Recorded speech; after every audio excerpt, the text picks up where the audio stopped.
Fabrications, good evening, viewers. V for the viewers, and tonight, so let's get on with it. So at 9:40, I believe, maybe 9:37, we will do the John Kumah, John, isn't it?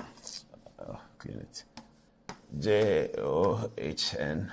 We'll do the John Kumah story. And what is in the John Kumah story tonight? We're going to give you some details about how the whole thing happened. We're going to begin the conversation also telling you about the discussing the difficulties with how, when something happens to politicians, some of our other politicians or the political class wants to take advantage of it and make political advantage of it. We are in an election year, and I'll go back to 2008, and you will see that in 2008 there was a similar episode. Something happened to a member of parliament in 2008. It was run as a campaign against the side of the member of parliament that he is in, and now they are talking about poisoning, and John Kumah was poisoned, and some people are poisoned, and Captain Smart even knows the other people who are going to die from poison. He's mentioning people's names, that Napo is the next, and all of those things that are being spewed out in the media is difficult and it's complicated, because the media are supposed to be synthesizing. They are supposed to be the synthesis for the society, not to be adding to the speculation and all the things that don't aid the mental development of a society. Media should not be adding that kind of narrative. That kind of narrative can be a thesis, it can be an antithesis. What the media do is that they synthesize. Here we are, that we have a journalist who is now quarreling on the loggerheads with a widow. We can't have that. We can't do that. Media is not for that purpose. Media can support a worthy cause. And media who supports these kind of causes that are not worthy, that you're trying to trump up and bring up a poisoning matter to indicate that it is part of the ethos of a certain political group in an election year. That cannot be politics. And some politicians add to it, they sort of engender it to happen. Tonight, we'll be dealing with that in some detail. Join us at 9:37 for that. And then later on at 9:45, we have the Honorable Brian Acheampong. He's coming to the studio. He's an Odadeɛ. You know that. And he's going to join us for Agric. Brian Acheampong is going to talk to us about agriculture. Let me just clean the top part.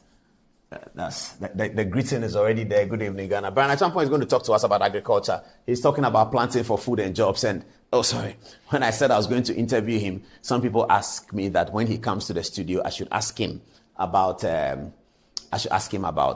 running mate, whether he's going to be running mate or not. And then later on at 10:05 tonight, we're going to give you a big interview.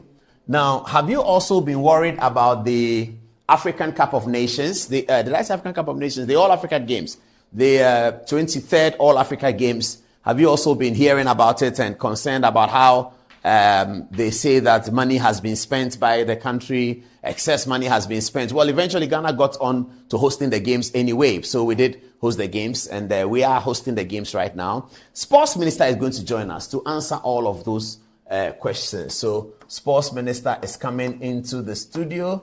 That's the agenda after 10 o'clock.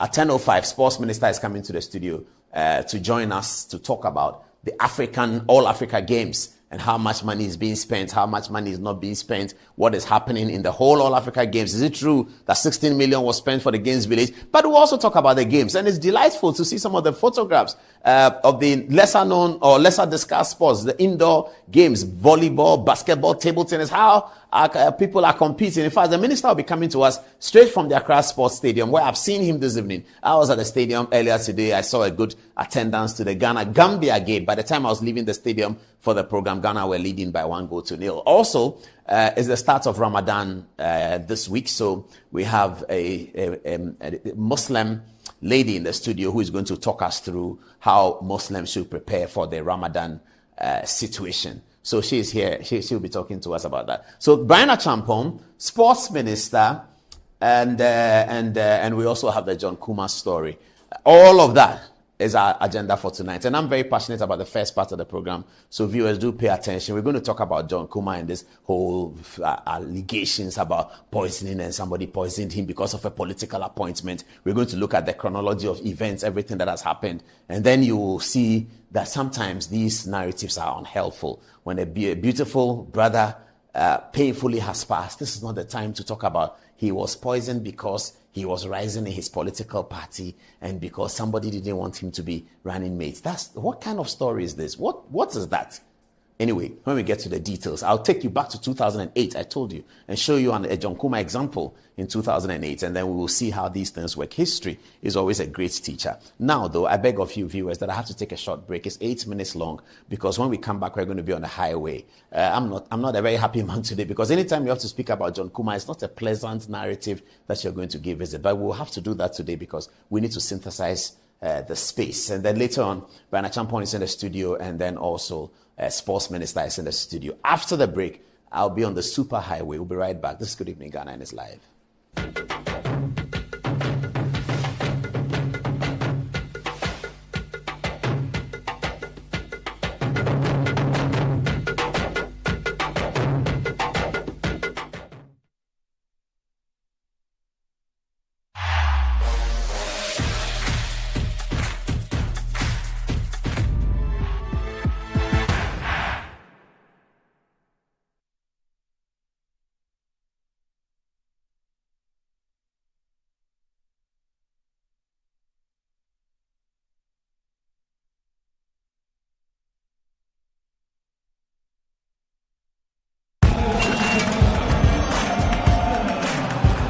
We are back, bringing you the latest lineup from Betway.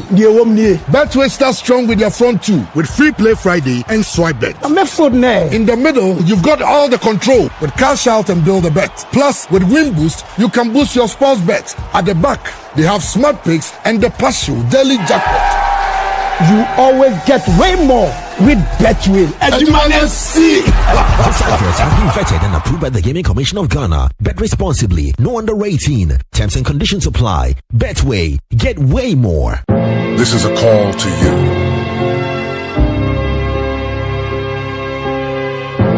The dreamers. The ones that see no boundaries. Dreamers take a chance. The explorers that chart their own path. Unlock the vibes, connect the energy. The ones that dare to challenge the status quo. Get connected, feel the vibe. When others try to think outside the box, you wonder, what box? Catch the wave, enjoy the ride. To the architects of their journeys. Every connection is an opportunity to explore every experience. This is your call to adventure. Your journey begins here. Be bold, be daring, be free. Connecting passions, connecting dreams, connecting ambitions. Telecel, connecting energies. Anti-cavity, gum protection, brighter teeth, and fresh breath. I'm a fat missy way. The Pacho Bantama. Machasi. That's a cycle. The smile, the fresh breath. Me, Gidi said we use Cal 360 toothpaste. Some kind. Cal 360 toothpaste. That's Kia. Cal 360 toothpaste. It's a gum protector. Onim Jom Kasan. Cal 360 did the way. It's cool mint. Gives me fresh breath and your confidence booster. You will see feeling when you Cal 360 toothpaste. Happy smile. Cal 360 toothpaste, anti-cavity, gum protection, brighter teeth, and fresh breath. Kel, happy smile. This advert is FDA approved. Welcome to help both with your labor, they say, but as humans, aging and physical infirmity stands our way of enjoying our mansions and homes. It often becomes challenging, if not impossible, to use our stairways day in, day out. With portable American pneumatic vacuum elevators, PVs, you are assured of unlimited enjoyment of your mansions and homes. It's a self-supported elevator for vertical movement of humans and goods at homes and offices. The original comes in 3 custom-made models those with wheelchair accessibility. Call it luxury, but it's a necessary imperative for vertical mobility. Do not let aging or infirmity limit you. Get one for your easy vertical mobility at home. It's affordable and can be installed in just 3 days without modification to your existing building. It's however easier to incorporate it at the construction stage. We also have traditional Fuji elevators and escalators for your high-rise buildings and malls. Visit Lifts and Elevators Company Limited at Sakumono for your elevators nationwide. For free consultation to call or WhatsApp us on 0200-535-515. Lifts and Elevators, the elevator people. For over 20 years of serving the world with herbal and alternative medicine, we've been successful in treating complicated medical conditions with a perfect combination of herbal and alternative methods of treatment, like homeopathy, naturopathy, reflexology, and many more. We deliver excellent and effective service to people from all walks of life through scientific and traditional means. We have a well-equipped laboratory with advanced diagnostic and treatment devices to help detect your illness, so we know the right medication to be given. At Amen Scientific Herbal and Alternative Medical Hospital, we are proud manufacturers of our own herbal medication. Our zeal and passion to save lives with our patients at heart and outstanding achievements since 1996 has won us several awards. That is why we say, go herbal, go Amen. We are located everywhere in all the regions. Amen Scientific Herbal and Alternative Medical Hospital. Allahu Shafi, God is the healer.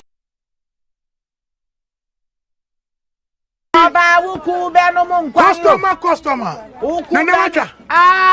Nadabena minka, me papa. Me try 10 Ghana. 10 Ghana. 10 Ghana cedis. No dia, send now benya. 10 Ghana cedis no. Me dia. Maybe 54,000 Ghana cedis. 54,000. 540 million. Here. Yeah, the one na me ka me die is kase. Yeah. And then I kika ade tena we. Tena wa boki. Draw no na asase no. Mami me volume.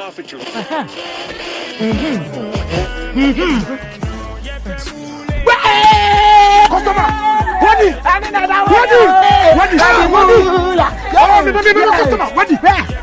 One of our daily lucky winners. Dial *946# to play now. Or you can also play online at www.gamepackgames.com. Game Park is regulated by the National Lottery Authority.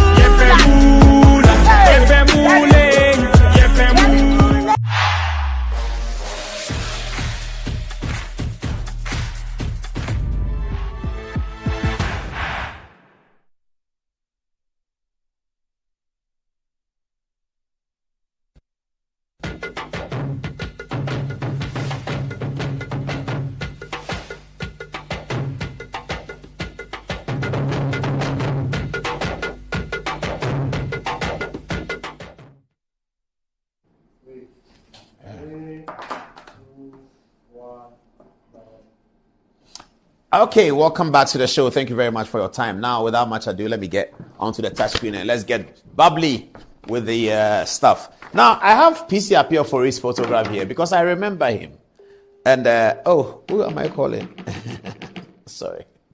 I have PC Appeal for his photograph here because I remember him. And this is a very serious matter, viewers. And I don't know how he's doing these days. But I can't imagine that journalists, and those of you who are listening to me who are older journalists, I think you can understand what I'm saying.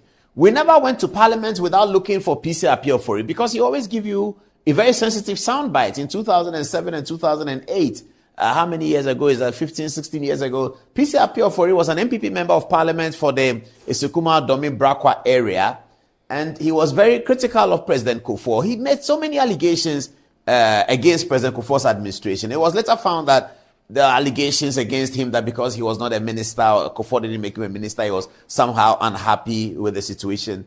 But really, what happened with PC Appeal for it was that he was always talking about allegations of corruption, and he made himself into a sort of vigilante in Parliament. So every journalist wanted to talk to him. Today, we don't look for PC Appeal for it again. But I remember him on this matter. One early morning in 2008, PC Appeal for it was heard on radio. I'm thinking it's probably City FM or Joy FM, something like that. And I was listening to him early in the morning. I can't remember where I heard. And he was lamenting. And he was saying that I heard the news. And I was hoping that it will be an NDC member of Parliament. But eventually when the story came, it was an MPP member of parliament. And I'm so sad because the NDC are going to say that that is how we are. So I started calling everybody. I was calling everybody that morning. That what is happening? What has been? The story was that the Honorable Amoating had been found in America guilty of complicity with drug trafficking. Honorable Amoating was an MPP member of parliament. This story was found by the opposition of the day and created a narrative that MPP people are cocaine people. And it worked in 2008 election. It did. But this is what we've come back to in 2024. And they are trying to fund some poisoning situation. So they now say they change the MPP's name into something poison party. And they use surrogates as journalists and everybody.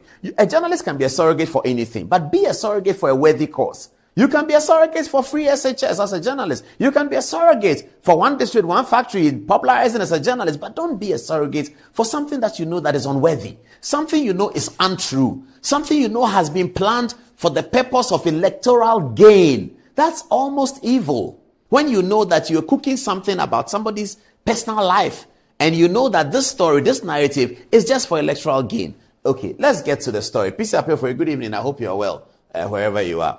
Let's get to the John Kumah story, and then you understand what I'm talking about as we roll the story up. Okay, they're going to put the first slide of the John Kumah, and then I'll go through the slides. So we're looking at the actual story, what happened. And yesterday, John Kumah's wife had been interviewed on Asase Radio. We're going to put out some of that information of what she said. She was very critical of two individuals, Captain Smart, Nigel Gazy, and okay, give me the photograph of all of them, and let me start from there.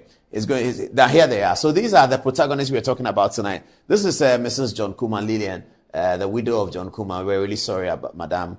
Please have our condolences, and we believe that all the constituents in Ejoso and Fumeso and Kwamo and Jache and Tikrum are all with you in this very difficult moment. Rest in peace, Honorable John Kumah. I can't believe that I'm standing here looking at John Kumah's photograph and saying rest in peace to him. I just can't believe it. This is God's Brain Smart, who has been talking about allegations that Mr. Kumah had been deliberately poisoned, and that is what is happening. And Mr. Smart had even taken issue with the widow for saying that she was going to report him to the police for saying that. Nigel Gazy is also being called out by the widow as being someone who actually knows the couple very, very well, and being someone who was aware that Mr. Kumah was unwell and had prophesied with information that he was aware about. That's the allegation that Mrs. Kumah is sharing with us. But let's get on with the story and see where the rest occur. So this is the trajectory, the dates, the story. We've put the story out in the dates in which the things have occurred. And so here it is. So you can see it with me, viewers. Now, autopsy conducted on 8th of March revealed the following. 1, that Honorable John Kumah passed from multiple myeloma. We're going to understand what that means. If it is poison, we will know. If it's not poison, we will know. Whatever it is, we're going to know it on the screen right now in a minute. Number 2, he was diagnosed of this multiple myeloma in early 2023. Viewers, I think you can see that. That's very clear. He was diagnosed in early 2023. So we should get on with all of these issues. He was undergoing treatment at the University Hospital of Erlangen in Germany. That's where he was undergoing treatment, having been diagnosed in early 2023. If you look at our third point, Mr. John Kumah was undergoing treatment. So having been diagnosed, treatment had already started. And number 4, this even led the condition actually led, for those who knew him very, very well, they would have noticed that this treatment led to a fracture in his left arm, and all that occurred in 2023. The fracture in his left arm occurred in 2023. So from the data that we have covered here, from the information we have, which we have translated into this data for you, these are the 3 hospitals where Mr. Kumah was looked at and looked after. The first one is the University Hospital of Erlangen. You can Google it and see what their expertise are about the multiple myeloma as a type of blood cancer, which was diagnosed in 2023 for the Honorable John Kumah. There's another hospital here. It's a hospital in Sweden. We don't have the name. When we have it, we'll share with you. And then, so the treatment processes were, some of these cancer treatments, they come in 8, 6, 12, sometimes if you're lucky 2, 17, whatever. So the treatment processes after the initial diagnosis was in 6-fold. And the 6 were carried out in these 3 hospitals. We are not sure yet how many were carried out in the German hospital, how many in Sweden, and how many in Accra. But here, the Accra Health Center was one of the 3 hospitals that worked on Mr. Kume's process. So viewers, this is the story. Where is poisoning and where is juju and where is political poisoning because somebody was looking for a position or somebody was rising as a political point? These are the facts of the matter that has happened. These are the real hard facts that any journalist who wants to look at the John Kuma story should be looking for the real hard facts. Is that not what you look for as a journalist? The real hard facts, the incontrovertible facts, the facts that have been written by the experts, and then you can interrogate it. If the facts contradict each other, you can point out the contradictions. You can say that it's not true that John Kuma was diagnosed in 2023 because in 2021 he went for treatment here. You can raise some of those issues, but you can't ignore the facts and create your own set of facts as a journalist and publish that and turn that into a narrative. You create your own set of facts. John Kuma was poisoned. He was poisoned by this person. And this person is the next to die. And that's how you do journalism? Is that how journalism works? It cannot work like that. You cannot ignore the facts. You can interrogate the facts. But the starting point of a journalist's work is the facts. That's the starting point. The starting point of a journalist's work is not to concoct. It's not to develop new facts that are not available, that do not exist. The starting point of a journalist's work is the raw facts. And then from the facts, you can interrogate it. But you don't ignore the facts. You don't ignore all of these things. So the facts continues that he was scheduled to continue active treatment in Germany on 12th of March 2024. He requested to be discharged so as to attend the Independence Day celebration in Ghana. His condition got critical, and unfortunately, on his way to Accra for treatment, he passed on the 7th of March 2024 at Suhum in the Eastern region. And that's how John Kume's life unfortunately ended. And as soon as John Kume's life unfortunately, tragically and painfully ends, Smart here says he was poisoned. He knows who poisoned him. He knows who put the food in the poison. He knows where the poison was prepared. He knows who is the next to die. That's not journalism. Is that journalism? The journalist must start the story from the facts.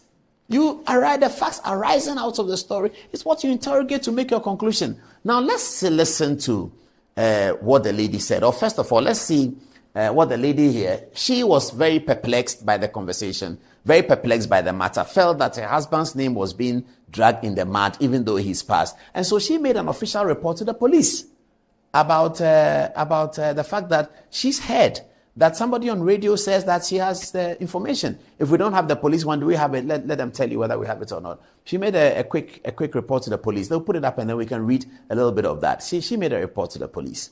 And then she granted an interview to Asase Radio and repeated the police action that she's taking to inform the police that Mr. Smart says that he has the information and therefore they should talk to him about it. Anyway, okay, it looks like they don't have it. They don't have it. Do they have it? If they have it, they should put it on. Let me just read it very quickly. Okay, so that's John Kuma. Do you have the statement? I wanted to read it. Yeah, but that's a photograph of the statement. Okay, if they don't have that, Now, be in the name of journalism, cheap propaganda. I can some way speculate. So our father, I don't know that's it. Maybe anyway, nipa. Ebia nenye mikunyare nekuno. But the also onima te krono. Momo manena. Omomo tia e manipano. MP na Captain Smart emechere me. Kameta na se. Pass otimi evidence ni yi nipa ni pie ma me anka meta na se. Eja me ni me kunu said the American na ati yare ba me na me ni na ko Germany. Ebra ye ko pray. Ye me nim doctor bi anka nkyere me da. Se poison ba akumpa ko mi kunu mo jam. Ye me nim ni se yade ene ye diagnose ye. We around August. And I hear chira niyako. Into Dr. Bia me, day one, I've been me a part of the medical team, both Germany and this place. Obie no catch me that say poison. There were medical reports both from Germany and this country. In can poison yourself. Obian can food poison. And say, I am a mama. Ye, me dear, send them it here. Minimia dear kubikunu. Any poison. Me a sofu. Me jina pe cheap. Fe enfan jeshe. Inti adi nkumikunu menka se kuno. So that's what the lady told Asase Radio. That's what she told Asase Radio. She gave the story as we've narrated. This is what happened. So she wants to know about poisoning. And then guess what? On radio, after she spoke on radio, she's being attacked. Why is she talking on radio? She should go and be a widow. And I don't even know what has become of Ghanaians. Where is all our empathy? Is gone because it's an election year. There's no empathy. Everybody's callous because it's an election year. You tell a widow that go away, stop talking. Have you put yourself in his shoes? The point about empathy of our culture in Ghana, why we die when somebody cries, it's not so much that we know the person, it's that we put ourselves in the shoes of the family who have lost the person. That if it was you, how would you feel? That's why people cry at funerals. That's the empathy. It's a culture of our people. Where has it gone to? Because it's election year, because it's politics, because it's radio politics. Anybody talks to the widow anyhow? Have you put yourself? If she were your sister, she were your auntie, she were your mother, she was your sister's friend. Is that how you talk to her? Because you are telling people that her husband is being poisoned, and she says, that's not the facts that are available to me. The facts available to me are not about poisoning. Listen to Captain Smart's response to her this morning. Listen to it. We said, number one, what I was here, so terminal ailment, but your terminal ailment, you know, terminal joke when I was here and I said, you be the man in here. What's that when I was here, someone I don't know. Eti mami kurani wo kwa wari John Kuma no was ayare no sam koye interview biom Tiutas e we ade nyo bi na document ana se wo wari ni wiye ye no ena mumie no akwantuo no mu no onya asa ayare no me busaw onua me ti wei me carpenter wo kunu ye minister me central ni me busa kosa ti me busa wasem onua ena John Kuma eye me tax na editua nka onua Ghana for tax na editua nka ye dwene mu ena wo dibi onua ma chi o eti man ye me na me feed you chop money na wo kunu yi no tax wo mu wasa na editua nka ti me busaw wo se wo kunu terminal ailment terminal illness, terminal disease, and a kuno. Wani. Pacho, who want to know what's higher? And I wouldn't movie. And then I mentioned, and I'm doing well. I don't take shot, take madness. That you won't want John Kuma. Only no was terminal ailment. Na Yamachio. I then no nyaye. When I met me at the Ghana for. I just was when I was here, someone in the Titambia, baby, or could be account. And so Tamalani Kumase, no, can't quit now when you hobby. I just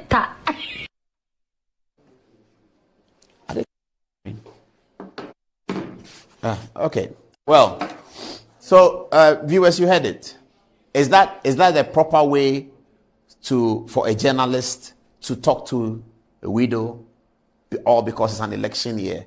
A widow says, my husband died from a terminal illness diagnosed in 2023, and then you are asking her she should come back and do an interview and tell what food he ate before he got the terminal illness. What is the meaning? Is that the media that we are happy about? Is that the media that we're happy about? Media that doesn't do critical thinking, they just peddle gossip. That's media.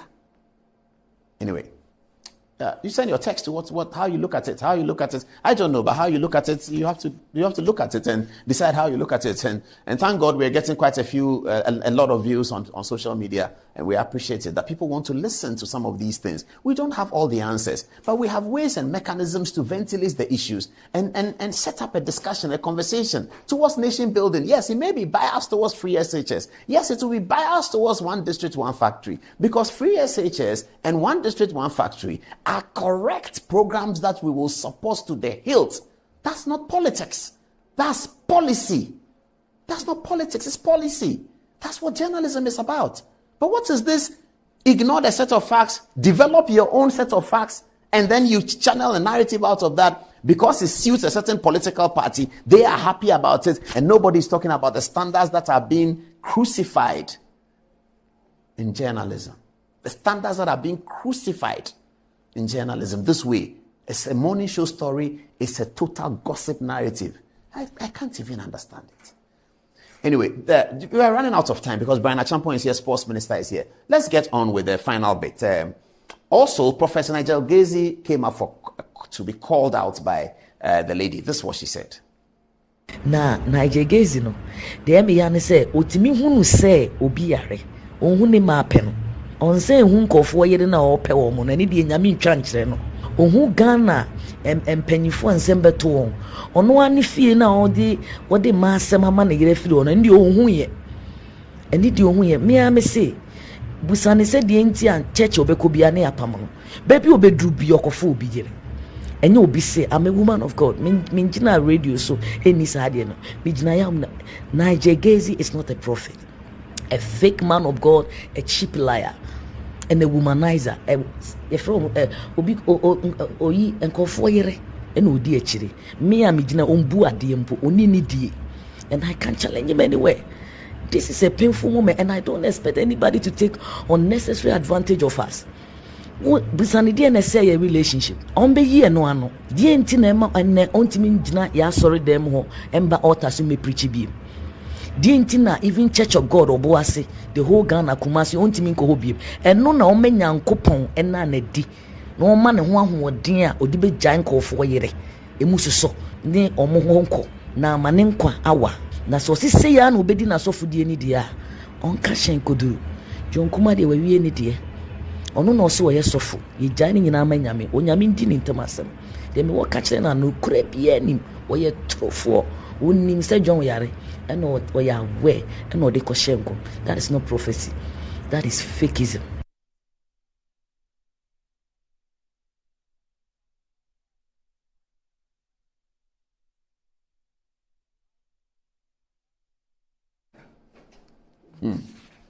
What can I say? What can I say?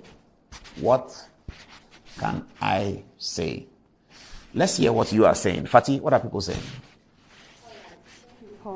So this is what Dr. Banda Khalifa, MD, MPH, MBA, PhD student at Johns Hopkins found in his research surrounding the death of John Kuma. It reads, the necessity of scientific literacy of the avoidance of sensationalism are paramount in the rational interpretation of complex health narratives, particularly highlighted by the case of John Kuma's demise. The significant difference in the severity of symptoms between Wontumi, who experienced acute gastroenteritis, and Kuma, alongside the absence of toxicological evidence for deliberate poisoning, tilts the scale towards a national progression of disease rather than foul play.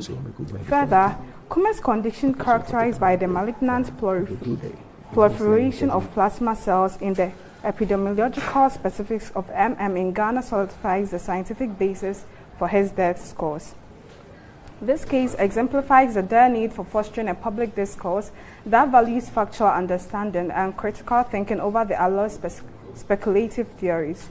Here are some of the facts about a study conducted in Ghana about multiple myeloma, the type of blood cancer cited as the probable cause for the ultimately death of John Kuma.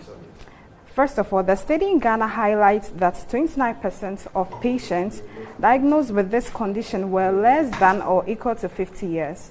The common symptoms at diagnosis in Ghana included bone pain, anemia, weight loss, fractures.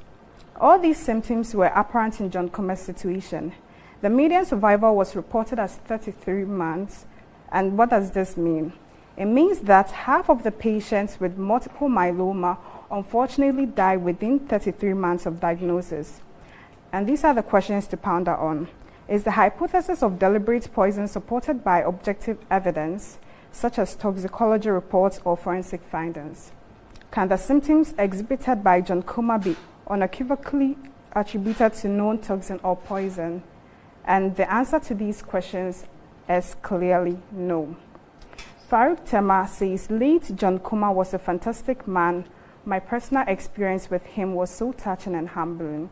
I pray his family are allowed to mourn his demise in peace. And lastly, coming from John Junior Akbar Tamale says, in fact, it's very painful for somebody to die and some people want to use it for politics. I think we have to know that everything we are doing in this world, the Almighty Allah is watching us. Rest in peace, Honorable John Kumah. Antoinette. So, still on the John Kumah story, Irene Mensah says, Paul, I really empathize with the widow because I have been there before. My late husband was given same diagnosis, which is the MM, and it's so painful when people read their own meanings into people's death. And lastly, Paddy Williams says, I am waiting to hear the position of the GJA and the National Media Commission on the allegations of Captain Smart's narrative with regards to the poison of John Kumah. It's just so sad. Rest well, bro. Over to you. Okay, so we have Zatio saying, food poisoning does not necessarily mean someone putting poison in a food. A food which is infected with bacteria or any form of fermentation that can produce any germ, that food will be classified as poisoned, and once it is eaten, there is a reaction. The doctors will term it as food poisoning, and it doesn't necessarily mean that someone has put poison in the food. Please someone tell Captain Smart for me. We have Prince Osei saying, Apostle Paul is the best journalist so far, with the best political show in this country. Kudos, senior. And our last one coming from Kofi Eric Mafu saying, Captain Smart should be arrested by now. Seriously. Okay, that's the last comment. Okay. We've got Joe from Esekado Ketan saying something very controversial. He says, I must tell, those who repealed the criminal libel law have done great disservice to the nation. If this law had existed, guys like Captain Smart would have been bundled into prison for defamation. Paul, to you. Okay, thank you very much. It's 7 minutes past 10 o'clock, and the sports minister is here. He's brought us jerseys. We'll be wearing it. But before then, we talked to the indefatigable couple, their great minister, Honorable Brian Achampo. Are you Minister for Security, Agric, Interior, Defense?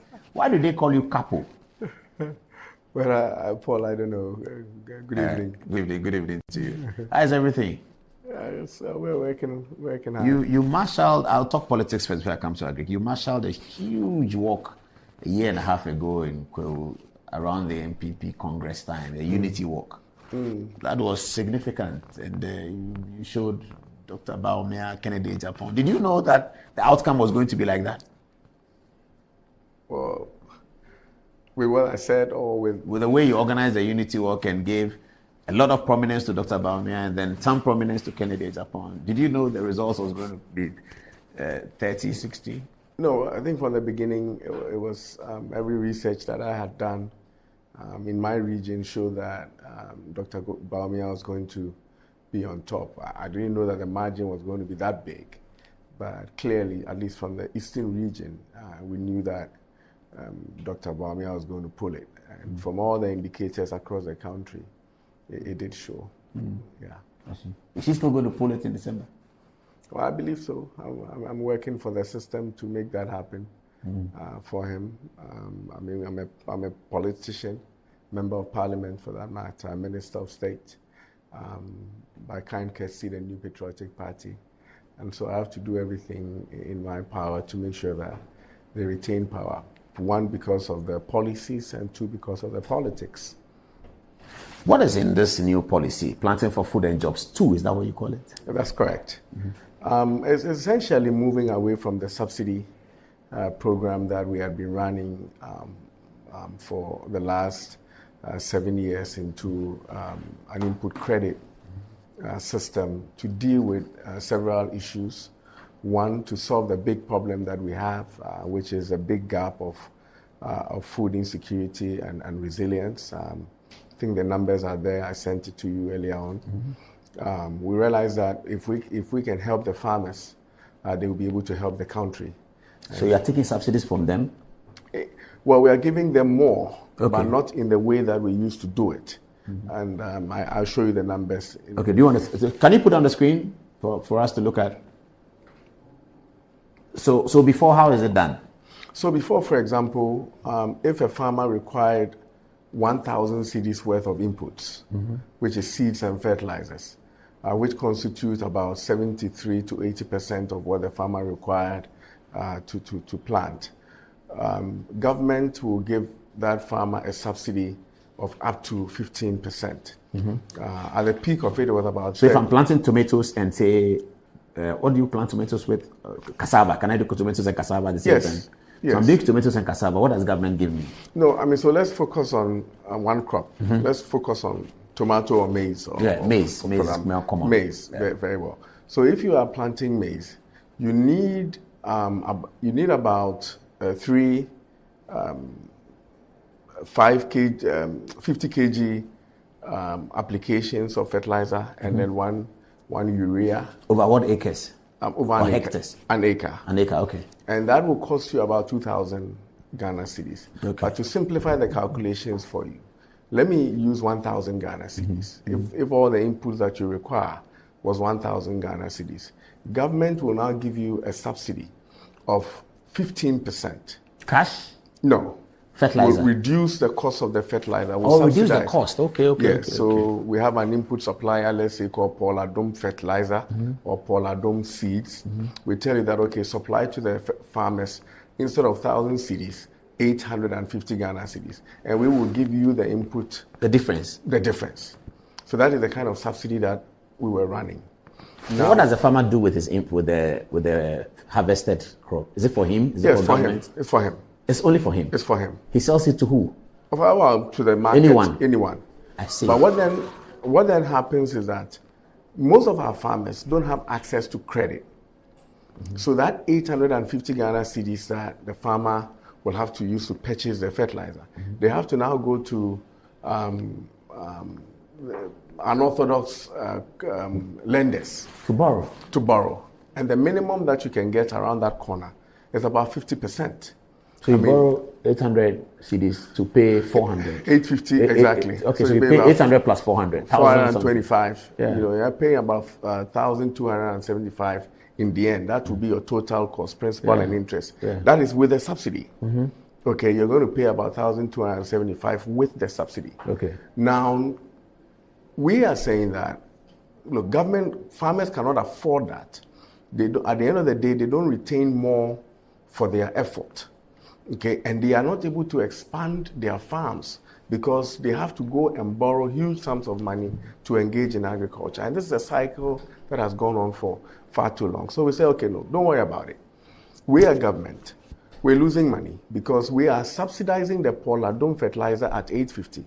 Meanwhile, that same Paula Dome fertilizer, if you go to, let's say, Togo, it's 1,000 Ghana cedis. If you go to Burkina, it's 1,000 Ghana cedis. If you go to Cote d'Ivoire, it's 1,000, that same brand of fertilizer. But in Ghana, it's 850. So what happens? You give the fertilizers to the farmers, and guess what? They cross the border and they make their buck. They don't even bother planting. And that is what a lot of Ghanaians were complaining about, smuggling of fertilizer and that whole... So what you give the farmer is fertilizer? And seeds. You get it from the guy. Yes. You give it to the farmer will pay the guy some of it, you pay the rest. Yes. But the farmer gets his fertilizer. Yes. Okay. And then some of the farmers, not all of them, will now, or the dealers in between, will now pick it at that subsidized rate and then go next door. And sell it for the real rate. Exactly. Make the margin. So guess what? Who wants to do farming when I can get 15% from government and go and just sell it overnight and make my money? So we're not getting the output, which is a crop that government intends to get to feed the country. So we say, okay, don't worry about it. The farmer is suffering from all this borrowing. He's not able to expand his farm. The government is losing money. So to get around that, we said, okay, we are going to organize a private sector person called Kofi Menu to give you the seeds and the fertilizer at 1,000 Ghana cedis. Okay, we'll give it to you at the maize seed and the fertilizer. And the fertilizer. Okay. We'll give it to you at 1,000 Ghana cedis. Go and plant it. At the end of the planting season, just pay us back the same 1,000 that we have given you. Okay, and pay us back in crop. So we will come to your farm and take maize equivalent to 1,000 Ghana cedis. Okay. So who owns that maize? The private person? Yes, because we took somebody's seed and fertilizers and gave it to you, somebody's machinery and gave it to you. So when we take that commodity, maize, We bring it back to the warehouse where the market queens, the aggregators, the market queens, the off-takers, which is the industry players, will all come and pick the maize from there and now bring it to market. So if you're a market queen, for example, in Accra, you don't have to go to Sisala to buy the maize and then come and add your distribution margin and all those things, which then put the cost, very high at the end. So you are told that farm gate price of maize is 200 cedis, and then in the retail it's about 500 cedis. So we are able to get the market queen to go to the aggregation center, which is in Accra, outside of in Sawam. You pick it up, you bring it to the market. We know the price range that you're going to retail it for. And then in the unlikely event that you decide that you will cheat the system, we will bring the produce to the market to compete with you, forcing you to drop your price, making sure that at least we have some stability on the food front. So you're trying to correct the age-old deficit that we've been experiencing between the farm gate price, which is always a dispute between the Ministry of Agriculture and media. Media said, no, the plantain is selling at this. Minister says, no, the plantain is this. Exactly. That's what you're trying to do. But we're correcting a lot of things in the value chain. First of all, we're correcting the credit issue that farmers don't have access to, by giving them the input credit. And we are able to recover. We don't have a problem because we have taken your Ghana card, we have taken a polygon map of your farm, and we've linked it to your Ghana card. With that, we're able to zoom in on your farm and know that, look, you've done land development. We know that. Oh, this is impressive. Oh, yeah. This is impressive. So sitting at your ministry in front of a computer, you can check my uncle's farm at Joso, whether he is planted. You say you have done land development, we can see. We get twice a day image of your farm. Two times a day? Yes. How many farms are you dealing with? I mean, we are hoping to deal with about 2.5 million farmers. Individual farmers? 2.5 million farmers. And how many farms? Well, so let's just peg it at 2.5. 1 to 1, yeah. So yes. 2.5 million farms. Yeah, but you have photo image of all of these farms. Twice a day. Who's going to check it? I mean, you go to planet.com. We've gone past this technology. I mean, it's so advanced. It's not even an issue that we should be discussing. This is the first time we're implementing it in Ghana?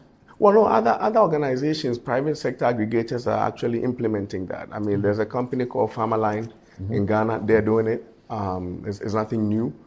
We are just now getting in fact, the president of the Republic met the president of the CEO of Farmerline in Davos. And the CEO of planet.com in Davos, and then directed that I speak with him to employ the technology in what we're doing. So I did reach out to him, and the conversation is going well. If you look on their website, you can realize that if you want images of this building 10 times a day, they will give you that image via satellite. So we're employing that with your Ghana card, with a polygon map of your farm. We're able to know that, look, you have done the land development. When you plant the seed, we will not be able to see that on satellite, but we have extension officers and aggregators who are with you. So they will be able to go there and see that, yes, you have planted the right seed, you have applied the right fertilizer. They are with you for the 4 months of your maize crop cycle. And during the harvest, they help you harvest and they take their portion, equivalent to the 1,000 cedis that was given to you. And then you keep the rest for yourself. I mean, if you don't mind, we are happy to even buy the excess crop off you so that you don't have to bother coming to the market yourself. When we put all this together, we realize that we solve the problem of credit, we solve the problem of distribution, and then we solve the problem of the price going up and down in an equalizer form. You have a dry season where the price of maize is high because now we have stock in the warehouse that we're able to bring to the market to stabilize the price. Is that what is happening now? And I'll give you an example. Around this time of the year, March, you realize that previously the price of tomatoes are about double or triple around this time of the year.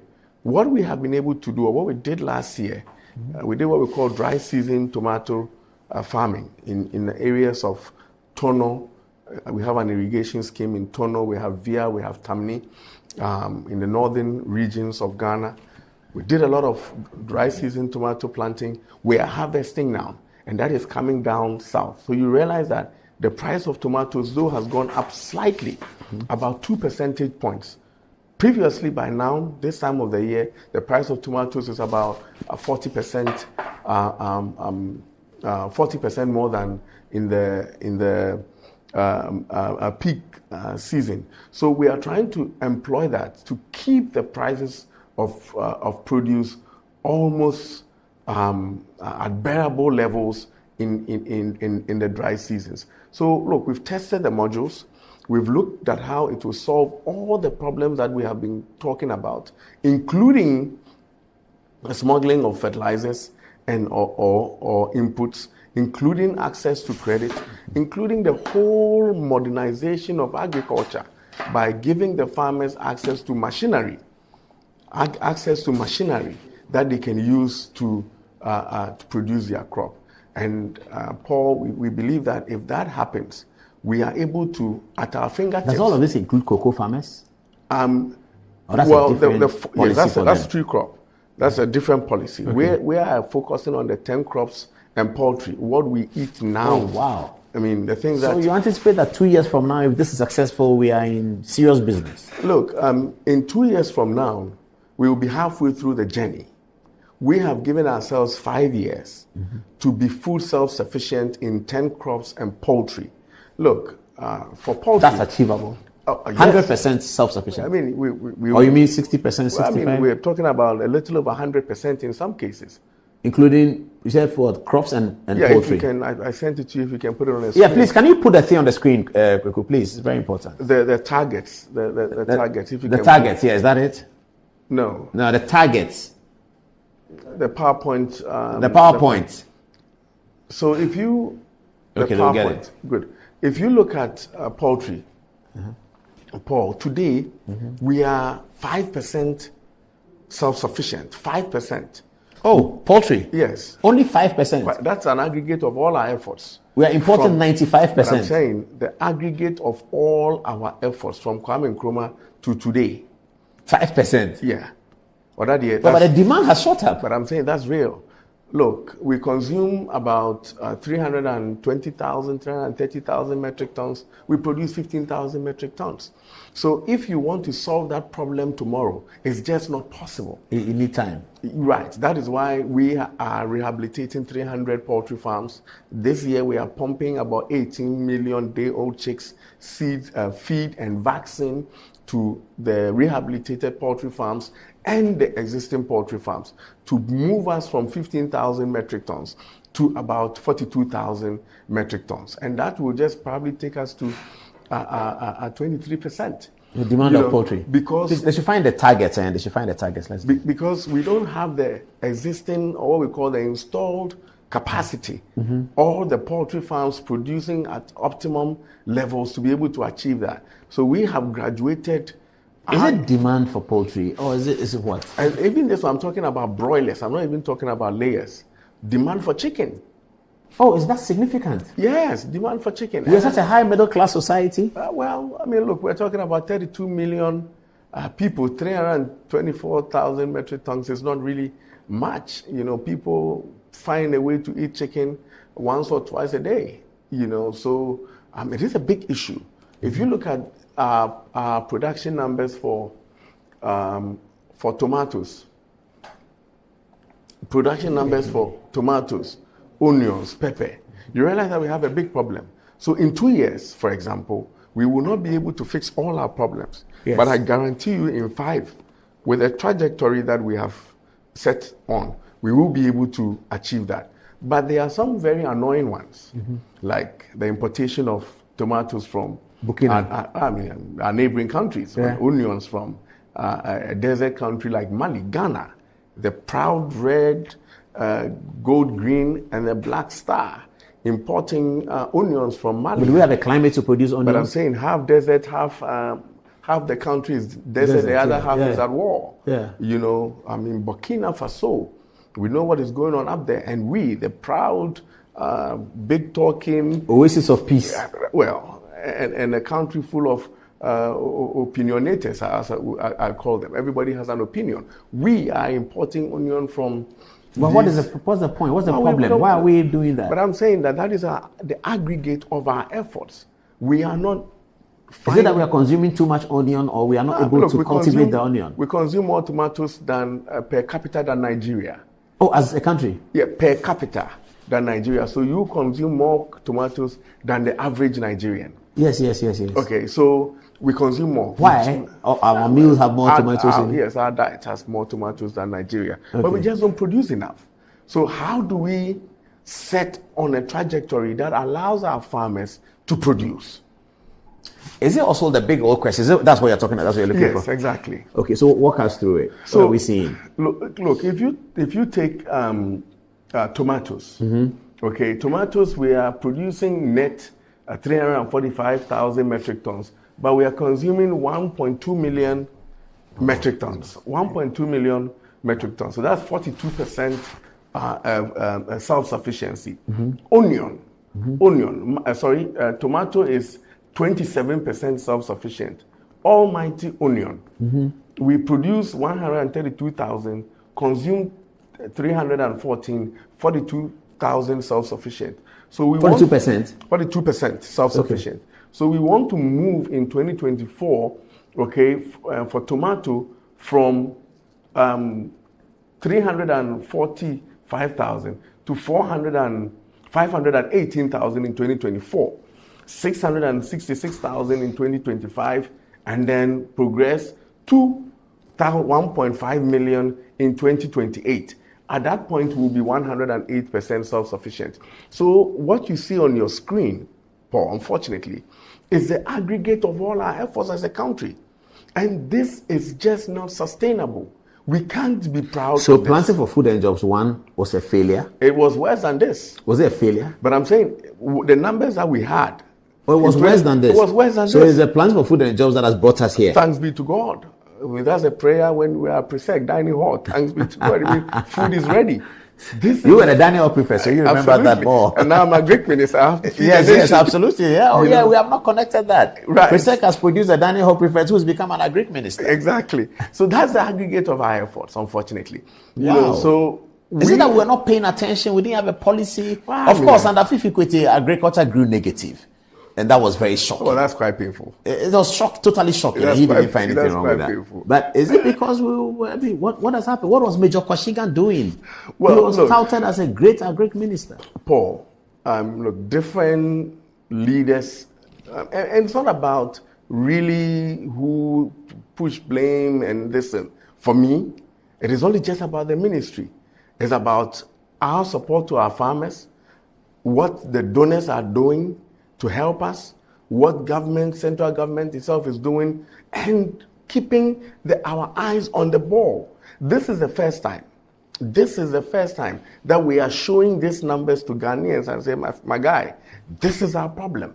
This is what we eat. This is what we produce. And to be self-sufficient, this is a trajectory. Is there not a business enterprise that is benefiting from these shortage deficits, this huge significant deficits you are showing in percentage between demand and supply? Is there no business interest that's benefiting? That will therefore make your work difficult to overcome that business interest, to eliminate that business interest. Not really. I mean, there are in business interests that are happy when there's a gap. Yes. But Paul, when there's a gap, businessmen will exploit it. You are not producing and you have to eat. So somebody has to import. Okay, so that's just what it is. But look, when I call the tomato and onion importers, I say, we can't be doing this to Ghana. Look at the amount of money that you are putting in your sacks and taking, and they don't transfer the money to Mali to go and buy the tomatoes. They put it in their sacks, their trucks, and they take it. On the road. Risky. I call them to my office. I say, my guys, look at what you are doing to ourselves. We take our cedi, we change it on the black market, we take this money across the borders and go and bring. We can't be doing that. So why don't you help us plant onions? And so the harvest, will they make more money planting onions? I'm saying the harvest that we are having from our irrigation schemes now is a joint effort between the ministry and the tomato transporters. We jointly agreed that we were going to do the dry season farming in the north, okay, on our various irrigation schemes. And that's the price that we are that effort is what we are seeing on our market now. So you realize that yes, the business people are there, but if you call them and you engage them, they will actually collaborate to solve the problem. When you present the problem to them, you realize that you have a company called GB Foods. They import Gino tomatoes to Ghana. I know Gino tomatoes. Exactly. Yeah. You know David Aflu? Simple Sec. Yeah. David is the CEO of GB Foods. Oh, great. Ghana. Good. When I didn't even know when I became minister. Oh, so you met him? Yes, I called. He was in your house, wasn't he? Yes. Was he in Accra? You were in Accra. Yes, he was in Accra. So I called the Spanish ambassador. I said, Mr. Ambassador, I mean, we have all these tomatoes coming from your parent company. Gino Foods. Gino Foods, you know, can we produce this in Ghana? He said, well, I'll bring the GB Foods people. I said, well, let's do that, or else they won't be importing this into the country very soon. He brought them from Spain to meet with me. We had a conversation, and they agreed that they would set up shop in Ghana. Look, all the GB Foods guys. That's another one district, one factory. Yeah, David Aflu and the team from Spain, from Nigeria. We had all kinds of conversations. As we speak, they've taken 10,000 acres of land in Afram Plains. Okay, they've done trial on tomatoes. They are very happy with the yield. They came to see the president last week, Tuesday, and they are now coming to set up a 10,000 acre tomato farm in Afram Plains and a processing plant there to produce tomato in Ghana so that it will stop the importation. So if there is a gap. Oh, I get what you mean. So this is an example of converting business interest exactly to merge with our policies. Yes. So if there's a gap, like you're saying, and you don't produce, the businessman will fill it in by importing. But we are engaging those people to get them to set up shop in Ghana. There are some, in this last year, we put out about 2.5 million day-old chicks, okay, to support the Christmas. You know, this Christmas price of chicken didn't go up that much, and so is rice. Now, we pumped in about 2.5 million day-old chicks of the 4 million that we had projected. And you have all these importers now taken from the processors in Ghana. So if you go to a lot of our shops, you have, you know, Boris B, chicken, Macro, the national best women farmer is also supplying chicken. So we have those who are importing our chicken, now taken from our local producers, because Ghanaians actually like the made in Ghana chicken. And with the support of government. There's a lot of work you're doing. So now I understand why they call you couple. So you are engaging with the tomato farmer. Yes. You're engaging with the truck owner. You're engaging with all the supply chain, each of them. You have to.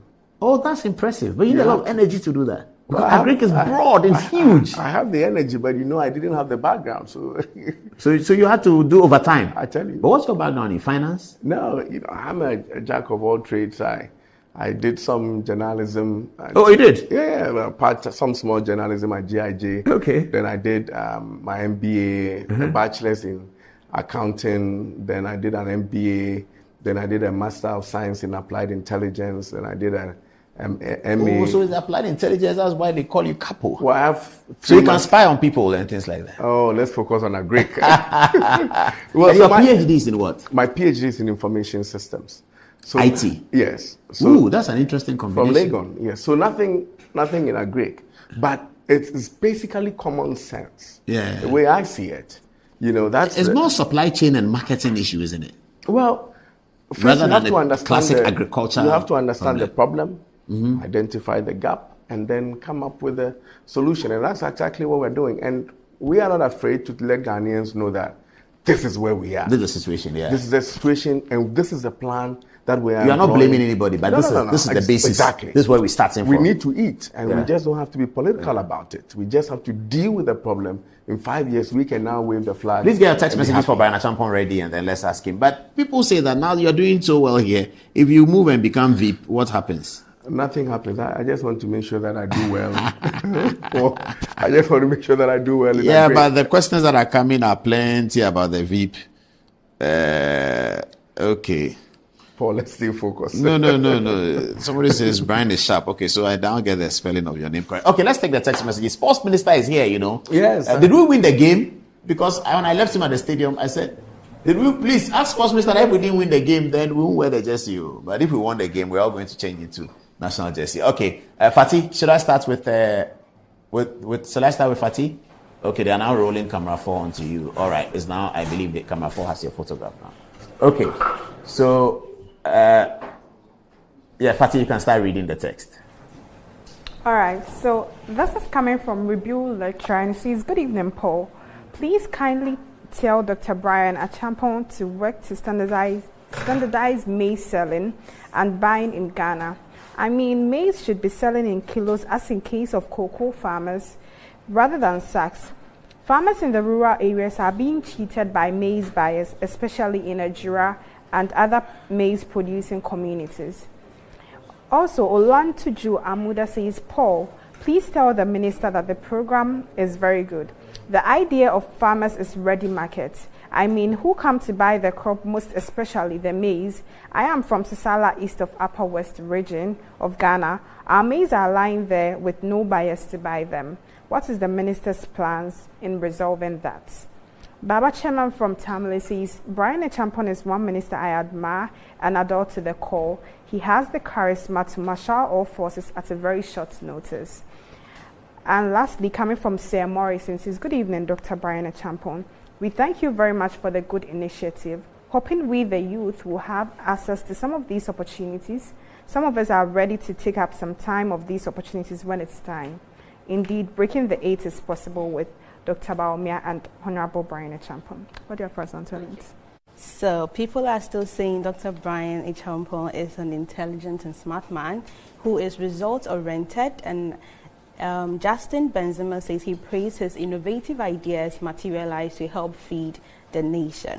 Now, Isa Ibrahim Baba says, "Honorable Brian Acheampong has brought new energy and plans into the Agric Ministry. All these plans and projects will take a long time before it starts bearing fruit.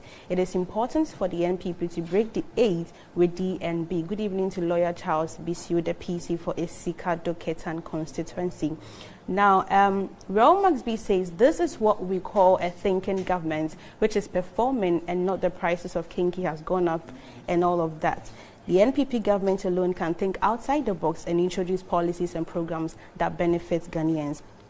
Now, Alexander Safer says, "Access to machinery, fertilizer, weedicides, and cost of labor is problem for entering the food crops, agricultural, and cost of day-old chicks, and feeding costs is problem for entering poultry farming. I would be glad if the minister is able to make all of these accessible." Now, James Sakum says, "I started liking Brian Acheampong when he gave a speech at the final rally at Kumewu. He is such a great man." Henry A.J. Trim goes on to say, "Man of integrity, Eastern Mayor, we are and will achieve great. Kudos to our mayor." And then lastly, Farouk Tema says, "Honorable Brian Acheampong's leadership at the Agricultural Ministry has been nothing but excellent." Okay, so from Kwame say, "Paul, please ask Honorable Brian Acheampong if the Planting for Food and Jobs program involves big plantations. If yes, how do religious organizations provide individuals and other groups to get involved?" From Brian Benin, "The agricultural revolution is here. Well done, Dr. Brian Acheampong. Eastern Patriots are proud of you." Last but not least, we have from Junior Tamale, "I strongly believe that Honorable Brian Acheampong will be the best minister agreed in this country. Keep it up, Honorable Minister." Military background. Very useful. He's a goal-getter, and I wished he was the Agric Minister from 2017. Congratulations to Honorable Brian Acheampong. We've also got Fabian Apia saying it's a Presec edition. Well, we've got quite a number of Odadias discussed and a few Odadias in the studio, so I guess you can say it is a Presec edition. And Vogue Enger says, "My able MP, good evening from your friend Vogue Enger." Kobe says, "Thank you, Honorable, for all your efforts." And, so Lily Will says, I don't know if this has been mentioned, she says, "Nigeria consumes more crayfish, palm oil, and pepper, and Ghanaians consume more tomatoes per capita." Paul, to you. Okay. Somebody says that you'll be surprised to see how much snails we import from elsewhere. Okay, Honourable Minister. Paul, I have a question though. I think about nine text messages read, not a single criticism. Or that will be given to me later. Oh, well, the criticism is that which one are you choosing, Agric Ministry or running mate? No, let's focus on Agric. But I think the questions are brilliant. The issue of standardization of price, I did mention that. All we're doing will ensure that at least we have, I wouldn't want to say controlled price, but at least a market price that is not being influenced by middlemen to affect the consumer. So long as you are closing all the gaps, I think that's significant. Yeah, exactly. And then also ready market. I mentioned that the aggregator will now be at the farm gate with the farmer to aggregate the crop and bring it to the warehouse. Mm-hmm. And so that is what we intend to do to solve the issue of ready market. And Sisala maize, and I say it everywhere. Sisala maize. Sisala, the maize that is produced in Sisala, in Ghana, is the best maize in the whole world. Really? You should. I think they should send samples for everybody. Maize in Sisala is the best maize. I don't know. How will I sample? How will it manifest? Should I just cook it? Should I use it for come to the ministry? We've done a sample. We've done our own testing of maize produced in Sisala, in other parts of West Africa, in the Americas, and in Europe. And you see that Sisala maize, by the nutritious value, by the taste, and everything about that. I mean, look, the World Food Program buys that maize, and they're not telling everybody. Some guy from Ghana. Oh yes, they set up the World Food Program. They have a big aggregator there. That year called what is his name? Boateng, Joe Wiki. We used to call him when he was in school. I see. Yes, House 6. He's aggregating massively for American companies. Yes, and some Ghanaian processors. Sisala produces the best maize, and we're going to harp on that opportunity and market it. In terms of youth employment, you had some statistics on the screen earlier on. If you produce an acre of maize, it's going to cost you under PFJ about 8,800 Ghana cedis. But you're going to make about 4,400 Ghana cedis, almost about 50%. You have no business to be unemployed. Okay, all you need is to find a piece of land, an acre, reach out to my district office, agric officers. They will set you up, and you are in the money.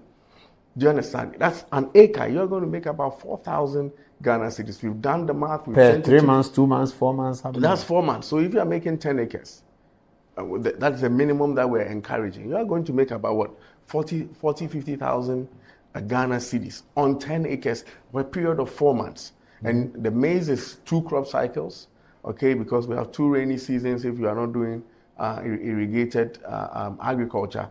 So you can imagine the amount of money. If you divide it by 12, averagely, my guy, you're going to be making about 4,000 or 5,000 Ghana cedis a month. You have no business to be unemployed. And we are willing to step in.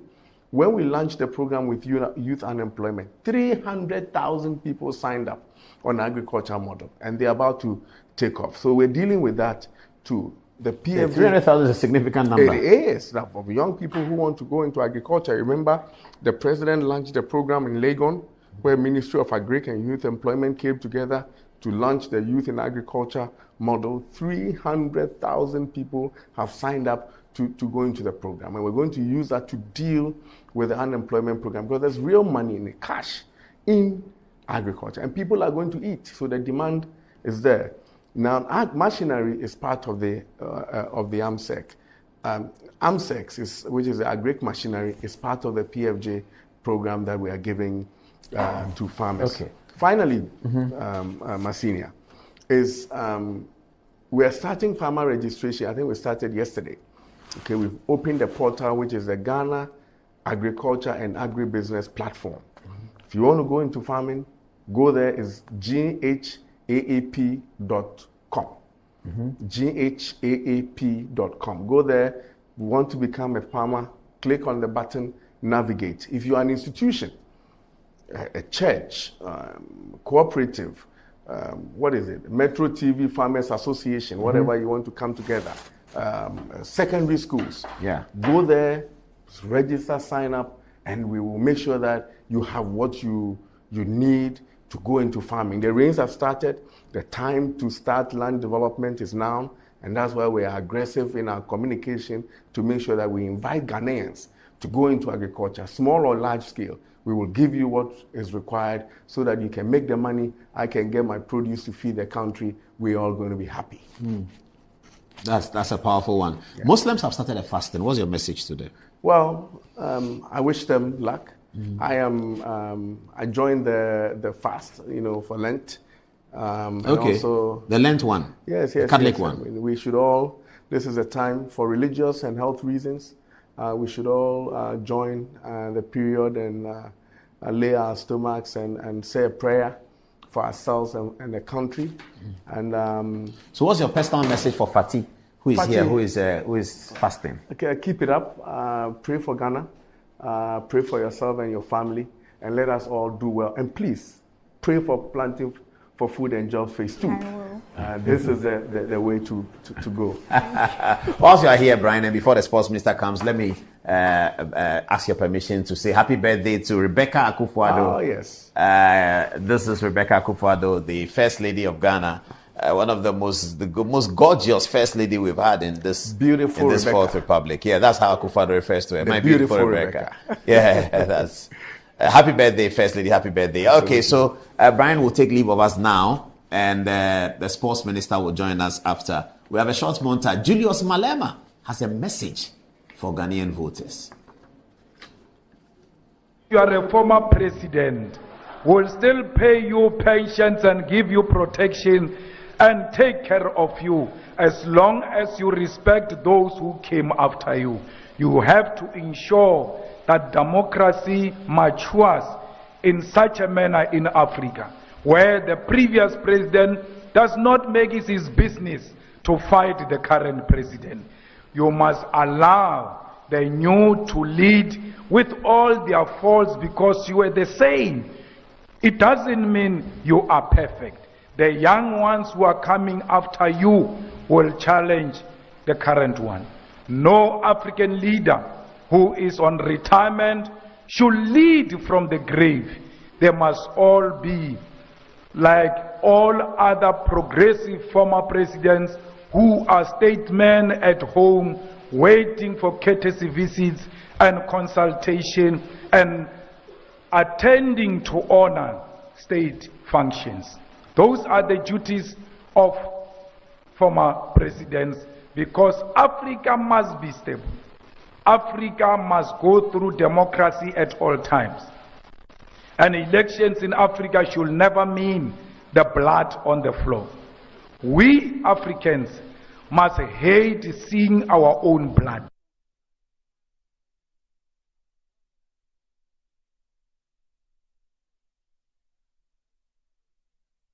Okay, I'm just taking 2 minutes of the sports minister's time. He's about to come in, but Mojan Lawa is here. She's going to tell us about the Islamic fasting. How should people prepare themselves for the fast, and how should they help themselves going through 30 days of a difficult time seeking the face of Allah. So tell us, Mojan. Assalamu alaikum. Wa alaikum salam. That's right. Okay, thank you for having me.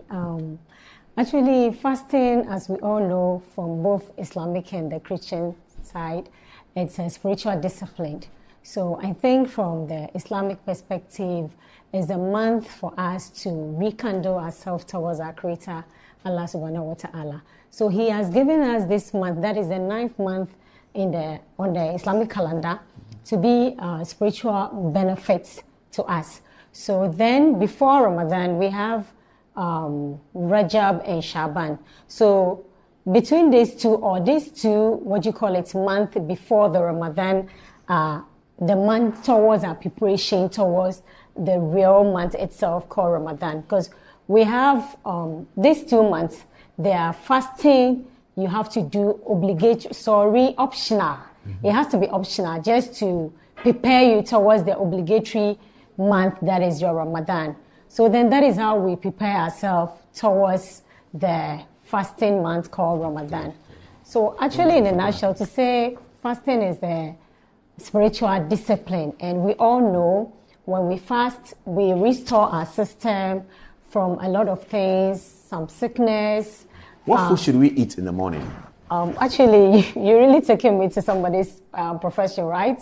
And dietitians to do this better. But as a researcher and a student, I think we need to, as an individual, you need to know yourself better and the kind of food you eat, especially at dawn, because we eat for duration of time before we break the fast. So you have to really know the right food to eat at dawn, which is very important. Should I eat something heavy that takes me throughout the day so I'm not hungry? No, absolutely. It's, I would say it's relatively.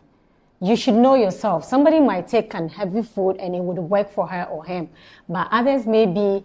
Should I take food that will make me full for a longer part of the 6 hours? It has 12 to hours? be exactly. But then. So fufu is better than rice. No, that is optional. I can't say it should be still really relatively. Somebody so can I can eat at 5:45.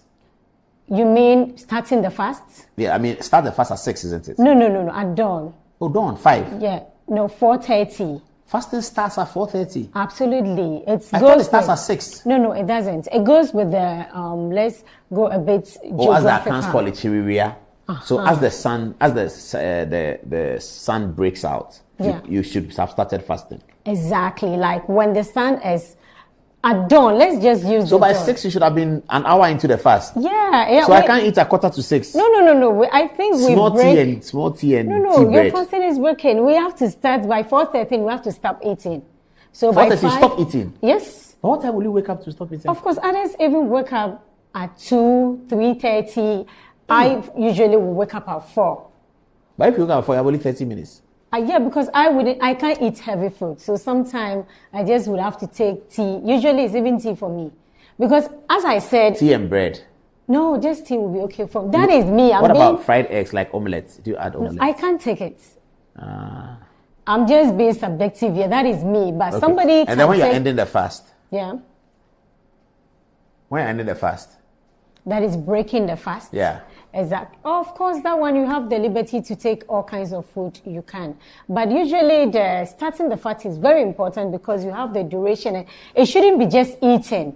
During this time, you have to worship Allah, devotion in all kinds of ways you can do it better because we have various ways of worship. So if you take a food that would not take you that long or will give you this uncomfortable space, of course, at that limit point, you can't do your worship. Because, of course, as I said, it's a spiritual... Can you drink water during the day? No. It's... Okay, let me define fast in our Islamic... It's abstaining from the basic psychological needs. Psychological? Exactly. Yes, psychological needs, basic. Our food, sexual desire, drinks. That is what it is. For a period of time before breaking it, that is what we call the iftar. So, of course, you are out of taking nothing. To the even extent, depriving yourself from sexual intercourse, even if you're married, for that period of time is very important. Because that desire at that moment is for your creator. You're giving it to him to earn something, of course.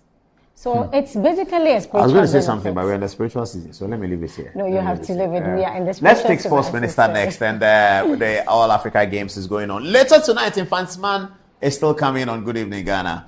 Let's go to Shosholoza and see what the South Africans have to say about our presidential election. After that, because Minister for Sports is here. Former president. Oh, okay. Yes, so let's set up. Thank you. Let's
Honorable Sports Minister, good evening.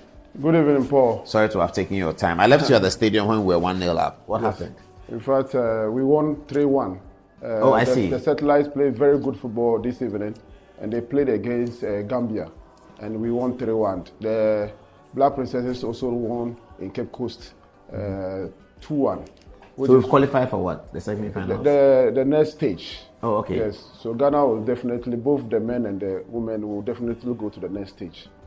Okay, so we are playing the football at the Accra Sports Stadium, the men's football. Yeah, the men's football, we are playing both at the Accra Sports Stadium and Legon Sports Stadium. The Legon Sports Stadium was for Ghana, that's the Ghana's venue. But because of the opening ceremony, we needed to still recover the pitch. Okay. So the next game will be playing at the Legon Sports So the Accra Stadium pitch is okay now? Yes, excellent. From the December crisis that we had? Yes. It's perfect. We have recovered I saw it this evening. Yeah, we have recovered it so fast, and so the pitch is... So it's good for football, international standard. Currently, that's where all the football is being So if we have a Black Stars friendly game, we can play there? Yeah, of course, we can play there. I see. How are the games going? So far, I'm very excited that the games have taken off very well. We have a very spectacular opening ceremony. His Excellency, the President of the Republic, was there, graciously graced the occasion. We have the chairperson for the AU Commission, His Excellency Musa Faki, also gracing the occasion. His Excellency, the Vice President of the Republic, Dr. Alhaji Mahmoud Baumia, was there. And we had ministers of state, the defense ministers there, and the AU Commissioner for Health, Social Affairs also was there, and the technical committee for the AU for the African Games were there. All the confederation heads for all the sports school that is being competed for, they were all there. And so far, table tennis, we are done with it. We have a winner. We have gold. Unfortunately, Ghana do not get a medal in table tennis. Oh, but who won the gold? Men's table tennis. The Egyptians. When it comes to table tennis, the Egyptians were excellent, and Nigeria too did well, the female side. But we also have done with wrestling. Wrestling too. We have concluded wrestling yesterday. Weightlifting is currently ongoing. We won good medal. Where is swimming happening? Swimming is happening at the Botima Sports Complex, the aquatic center, the biggest aquatic center now we have in Africa. It's at Botima. It's at Botima, where we have 10-lane competition pool, a 10-lane warm-up pool, and the swimming is currently ongoing over there. And luckily for us, we have gotten 1 silver and also 1 bronze in swimming. Okay, so many people commended you for the opening ceremony using Ghanaian artists with a very high standards, the Shatawale event. One negative thing though was social media showed a video of lights off in one of Ghana's games. Later we heard it was an AI video. What was that? Why did the lights go off? It's unfortunate that we have to experience the power outage during the games between the Black Princesses and their counterparts. But for the information of the public, the local organizing committee and the ministry engage all the stakeholders. That's ECG, Ghana Water Company, and also the security agencies, and also the ambulance services. All these stakeholders have been engaged, and they gave us a firm assurance that they will be there for us during the game. So it was unfortunate that the light went off, because we were told How long did it take? Was it a minute? 2 minutes? Just about 2 minutes. So the game stopped? Yeah, the game stopped, and when the lights came on. So they were just about to put on there. Because But was somebody in the penalty area about to score when the lights went on? We are assured that we are going to be put on special lines by the ACG. We said, let's play the game on the mostly when we are going to play high international football game, we use our gensets because we don't want any problem. But here is the case, we have a lot of competitions ongoing, and we cannot be having gensets in all the games venues. So we sat with ECG for them to know the schedule so that they will be able to prepare for us. But unfortunately, that incident happened. Okay, let's come now to the cost of the event. By the way, this is beautiful. This is the games one. You have the yellow one. You have the white one. This is the yellow one, viewers. You can see it. This is really the gold, the jersey the Black Stars were wearing when we were young. Yes. It wasn't yellow, it's gold. This is what is supposed to be in Ghana's flag. It's red, gold, green, but we have turned the flag to red, yellow, and green. This is not yellow, this is gold. This is the jersey that Ghana should be wearing. Very, very beautiful. And the Black Stars used to wear this with black shorts. You see Abedi Pele's photographs in the African Cup of Nations 1992. This is what they wore. Gold. It's not yellow, it's gold. Who get there? Red, gold, and green. It's not yellow, it's gold. Like Ashanti Gold Fields, the jersey they used to wear. It's gold color. The cost of the project, the processes, has become a big issue, especially the Games Village, which is the 16 million. Can you take us through it? In fact, Paul, when it comes to a major tournament like the African Games, Olympic Games, and Commonwealth Games, there is always huge burden on host nations. Mm-hmm. Host nations have to provide most of the What are we watching now? This is the Games Village at the University of Ghana. Yeah, so this is the Games Village. That's the University of Ghana Stadium. Yeah, the Games Village. I can see two sorts of stadia there, all at the University of Ghana. So that is where I was going to. Yeah, there are two facilities. So this is the warm-up facility. So when it comes to African Games and the Commonwealth Games or Olympic Games, every facility that you construct or you develop, you need to have a warm-up. You need to have another facility. A similar one. For the purpose of training. So this one, unlike AFCON or when it comes to football, you just need the stadium. That's where they will train. Yeah, but this one, you have to develop a warm-up track. Let's start again. Let's get that video track, again. Which is also certified by the World Athletic Body. Also, we have football field also for training. So in the evening now, our national team is only in town.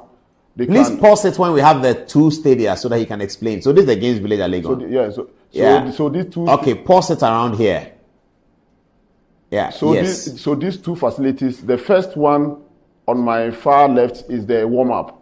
And that was created or it was already there? No, it was created. This is a new facility with near the Lagos Stadium. Just 5. The requirement for the games is that it should be 5 meters away from the main bowl. So where have you put that? Which part of Lagos is that? It's just close to the runabout area, just close to the stadium, 5 meters. What they used to call Abedi Pele's Park? Maybe that's not that part. So, okay, but you don't have any audience seats in the second one. Yeah, so the first, that is for warm up. So normally you don't have to have audience. Is it for training or warm up? Warm up and training. Is the warm up. So they don't train where they are coming to do the competition. They can train there, but during when they are just about to start, they need to train there. It's the same thing. Train there before they get. So like 2 hours before the race. Yeah, not necessarily, about 30 minutes.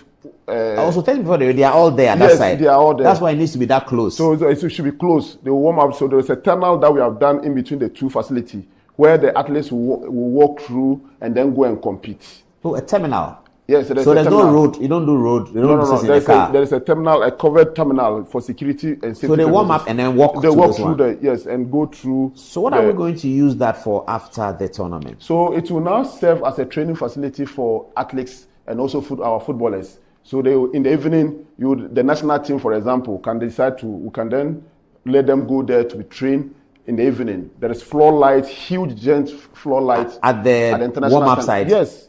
So then you come to the main bowl. So this is the warm-up side. Yeah, this is the warm-up side.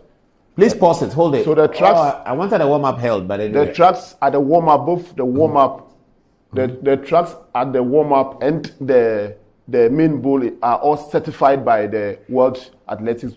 So the timing that you are going to get on this track is going to be recognized by the World Athletics Association.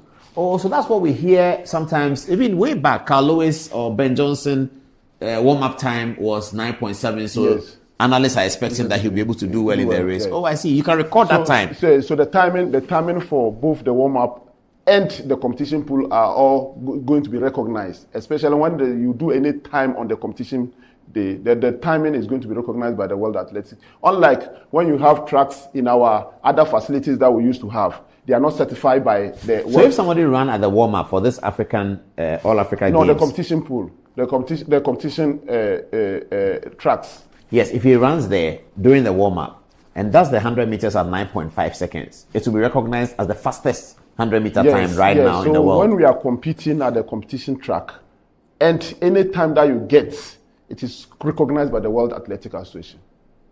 So if somebody runs 9.5 at the whole world will be recognized. The time it will become the fastest 100-meter record in the world. Yeah.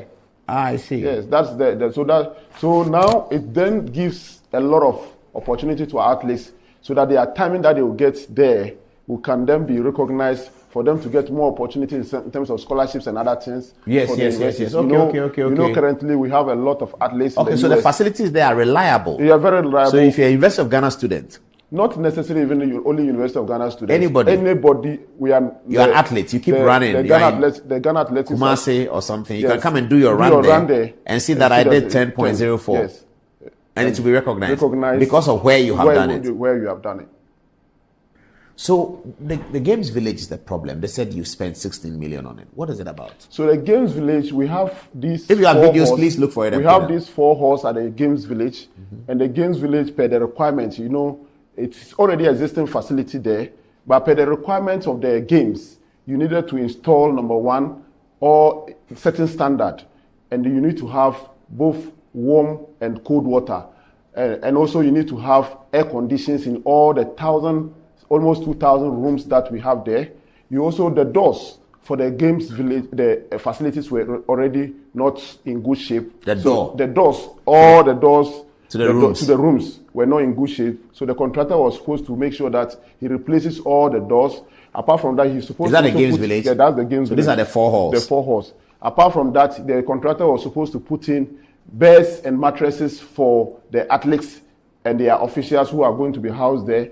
Then also there should be security fence for the athletes.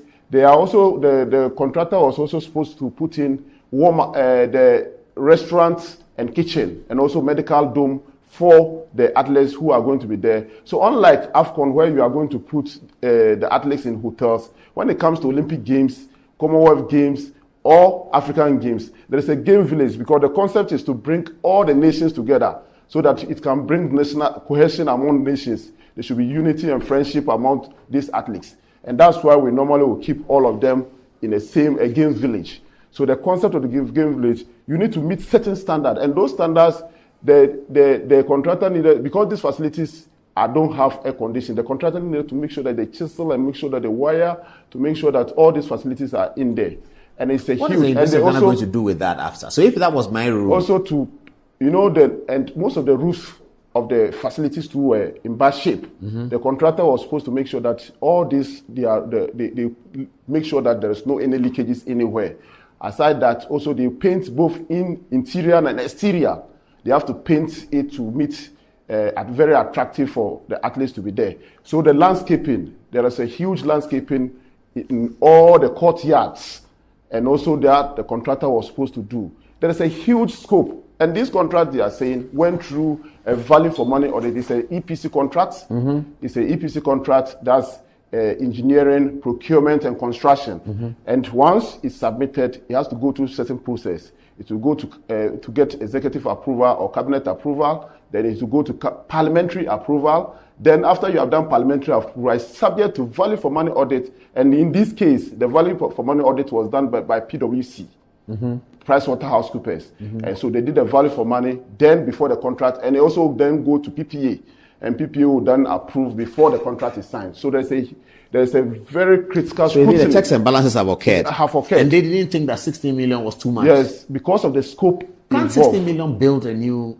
In fact, those hostels there were options of we getting new facility, and at that time the estimate that we got was over $160 million. To build new facilities to be able to accommodate the over 5,000 athletes. Which the University of Ghana will inherit after.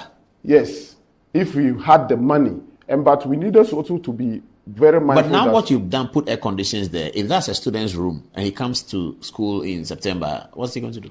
We have upgraded the facility, and the University of Ghana, the whole university facilities have been upgraded. And this is going to be the university authority and the students are going to now have very upgraded facilities for the students. And the university is very gracious. They are very, very happy for the facilities that we are putting there. But then how many of their 30,000 students can fit in that? Only a few. Will they be able to pay the electricity bill? Yes. Or the university can separate those facilities, don't keep it for students anymore. There was the option, there was lectures and international lectures. There was the option of we finishing and also taking it off. But the university said no, they will need those facilities inside so that the facilities will be upgraded, because now they have international students coming, and most of the students are ready to be able to use this place. To pay? To pay, yes. Wow. So in there they have the showers, the bathrooms in there have hot and cold water. Then Yes, they have air conditioning. The doors have been changed. The mattresses have been changed. How many individual rooms did you create for the Games Village? Individual rooms. Individual rooms. We have 2,000. That is able to accommodate almost 7,000 athletes. For 2 in a room. For 3 or 4 in a room. Oh, I see. Yeah. The room can be 3 or 4. Yes, 4. With 1 bathroom. Yes. I see. So you are confident that in this 16 million matter, the Ghanaian taxpayer has not been cheated? Yeah, because we have gone through. I'm not an expert in construction, but I believe that the processes that we have gone through, having consultants, having PwC going through, making sure that value for money audit is done, making sure that it has gone through parliamentary scrutiny, where you have experts on various committees that have done those scrutiny. I believe that there is no any cause for alarm. I see. We are grateful to that. We'll work more on this one. Tomorrow we'll go to the Games Village and go and ascertain for ourselves what you are talking about. On Thursday we'll show it here. Then also, Paul, if you go to the sports facilities that we have developed at the Botima side, you'll be amazed. You have Botima video, please show it. You'll be amazed about what we have done at Botima. And the plan is to position the Accra as the sports hub. And luckily for us, the AU, my colleagues... Yeah, so that's the Botima sports So that's the sports complex. Luckily for us, Paul, my colleagues, ministers for sports, and the AU have now agreed at a special meeting that was held here in Accra. We have declared Accra as the African city for sports for 2024, 2025, and 2026. Until Egypt take over to host the next African Games, Accra is going to be the African city of sports. So all sports will come here. So most sporting events beyond these African Games. So this is the aquatic center. And this aquatic center is an Olympic, use it for after. This is massive. This is the Olympic standard aquatic center, a 10-lane competition pool, 10-lane warm-up pool. Then you have seating for the spectators and also VVIP. You can see the VVIP sitting. Then you have a multi-purpose hall, currently where badminton took place, and we have volleyball currently ongoing, a multi-purpose hall, huge multi-purpose. We have anti-doping facilities all in there. So that doping issue, clean sports is not a major That means our issue. Olympics team now have facilities in Ghana to prepare for the Olympic Games. And we have Omega timing system in this. They don't need to go anywhere to prepare for the Olympics. Yes, the Omega timing system here. So now our team can be here to prepare for Olympics in Paris in July. Okay, they can use it. We don't need to spend any money. You don't need to spend any money to take them anywhere in the world to go and train, because the facility that they will go and use now is here in Ghana. And it's also certified by the World Aquatic Body. I see. This facility has been Do you have a certified. plan for maintenance? Because that's the question everybody's asking. That is a huge question, and we have plans for it. And the initial plan is to make sure that we get reputable facility managers to take charge to ensure that all the manuals that have been given to us as employer, we ensure that we follow it religiously so that we keep the place in good shape. But the long-term legacy vision of His Excellency the President of the Republic, Nana Addo Dankwa Akufo-Addo, is to turn these facilities to a university for sports for development, where it will be the second university on the continent, apart from South Africa. And once that is done, not only Ghanaian athletes and officials will benefit, but the entire West African sub-region. They will have officials that will come here to the university to be trained. We have athletes and technical people that can come there to be trained.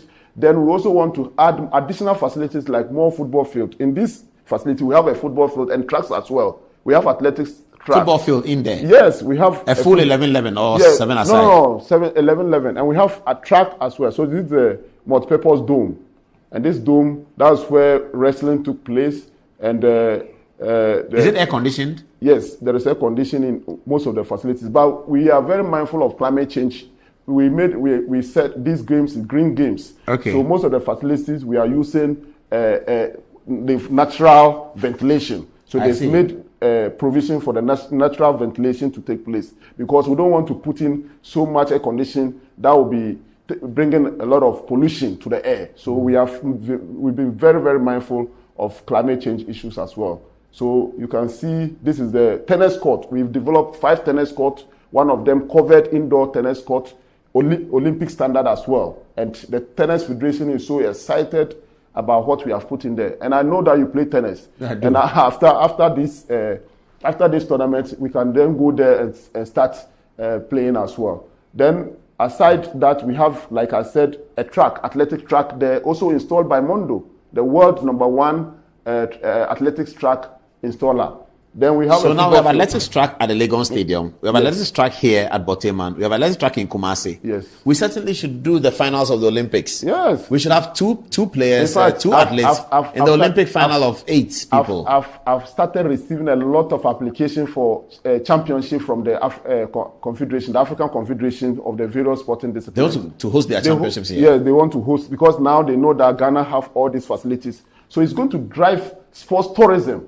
These facilities that we have put in place, the legacies that we are going to get beyond these games, beyond these 3-week games, is going to be huge. People are going to come here to compete in various championships, and when they come, the benefit to our economy, because once they come here, they are going to spend money. I remember when I got appointed initially, the Moroccans gave us free opportunity for our national team to come and play over there. They gave us aircrafts for the team to fly to, but they knew that once the players come there and the officials come, they are going to spend money in their economy. Yes, and that's what most countries are now doing. Saudi Arabia is doing the same, where they are investing heavily in sports for sports tourism. And Ghana, that is where we are going. We are positioning Accra as the sports hub, the destination for whatever sports that you want to do. Ghana should be the gateway. I think that's heavy. That's heavy. Let's get some text messages ready. And then, do you have some ready now? Please, Infantsman should get ready and take up the studio for the end. They should rehearse their song. They'll start with that. Okay, Fasi, what are people asking the sports minister?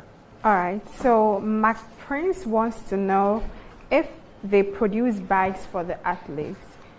And then coming from Ayala Millicent, he says, Boteman facility is beautiful, but please ask the minister about the maintenance plan. In fact, they should employ permanent, reliable, and committed staff to keep the facility in shape all the time. Now, Citizen Sambians is our nation's most efficient sports minister. No controversy, no corruption. Emmanuel Donko wants to know if the minister has plans going forward. Now that we have facilities, what is the minister's plan to help groom young athletes so we can produce best athletes for the next game? And how are they going to maintain the facilities? Yada Naya sees good submission from our humble sports minister.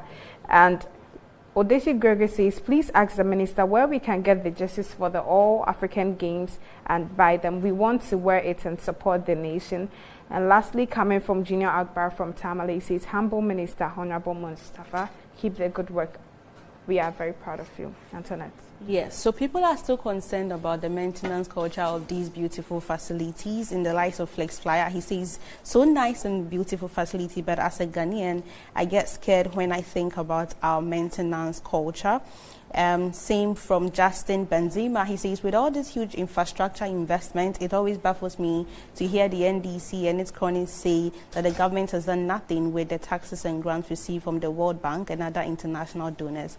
Wow, this is impressive. Congratulations to this government. And still on the maintenance culture, Daniel Aiken says, for maintenance culture, I will suggest your maintenance guy be taken to the VRA to learn about maintenance culture. Those guys are top-notch, and their track record of running Ghana's first hydroelectric station for over 60 years is there for everyone to see, and I can vouch for them.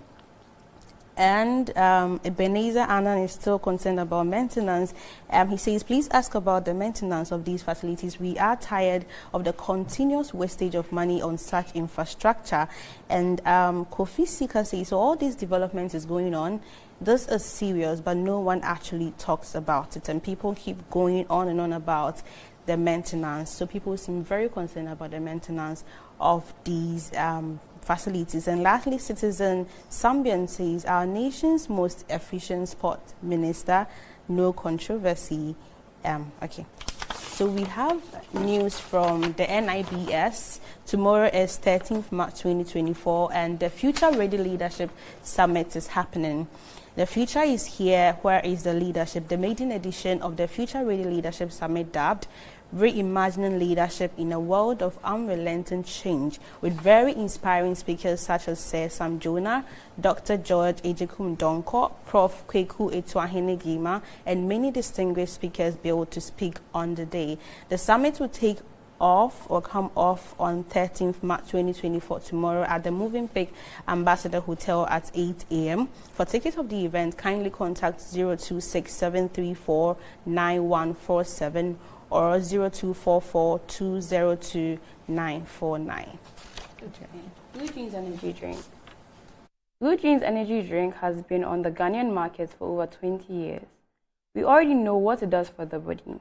It contains vitamins and nutrients like vitamin B2, B3, B6, B12, as well as taurine and guarana, which are known to boost your strength and energy, as well as promote high performance and endurance.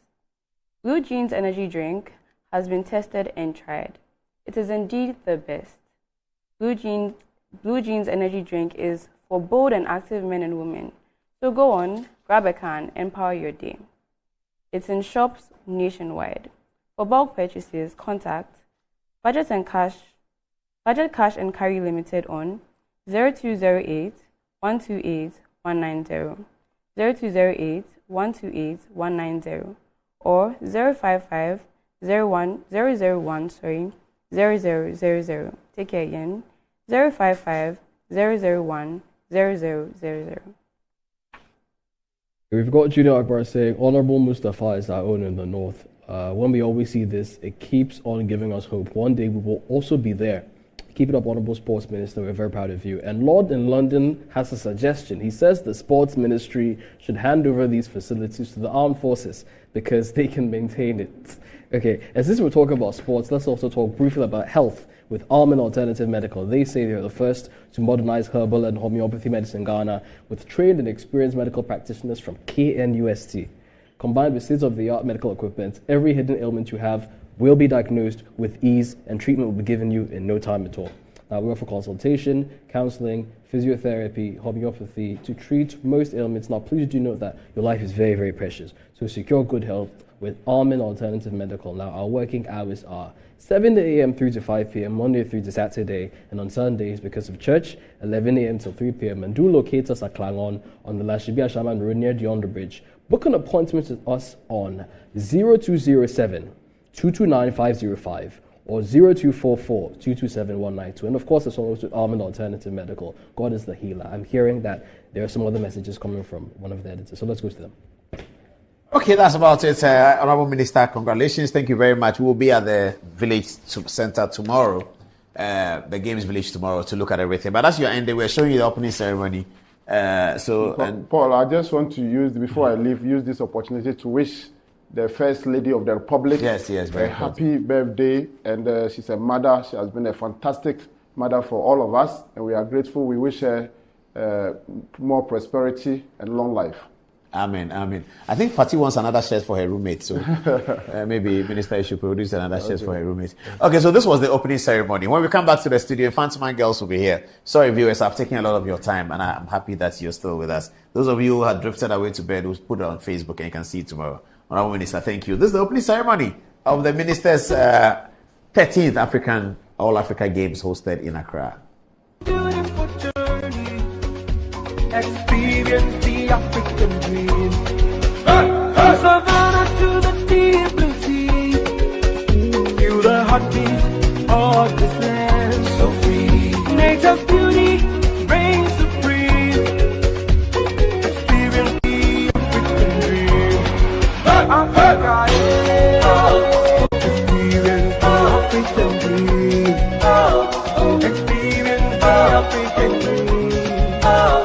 Experience the African dream. Beautiful, rich in every way. From the east to the west, north to the south, all around this beautiful land. Africa, experience the African dream. So let us embrace this sacred days with open heart and a sense of praise. Experience the African dream so divine, forever in our hearts and minds. So let us embrace this sacred place, with open hearts and a sense of praise.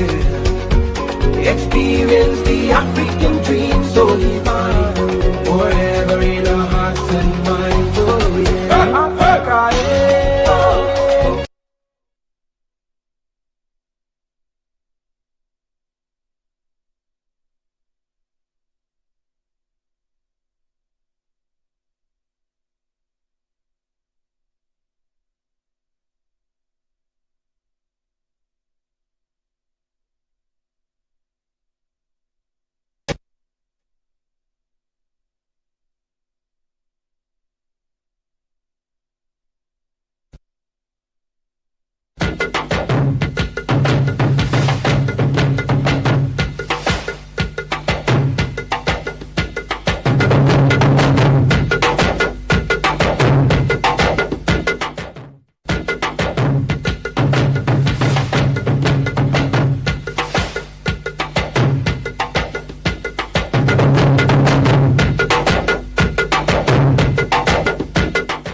Osle, Obrumankume. Osle, Obrumankume. Obrumankumo da prejane.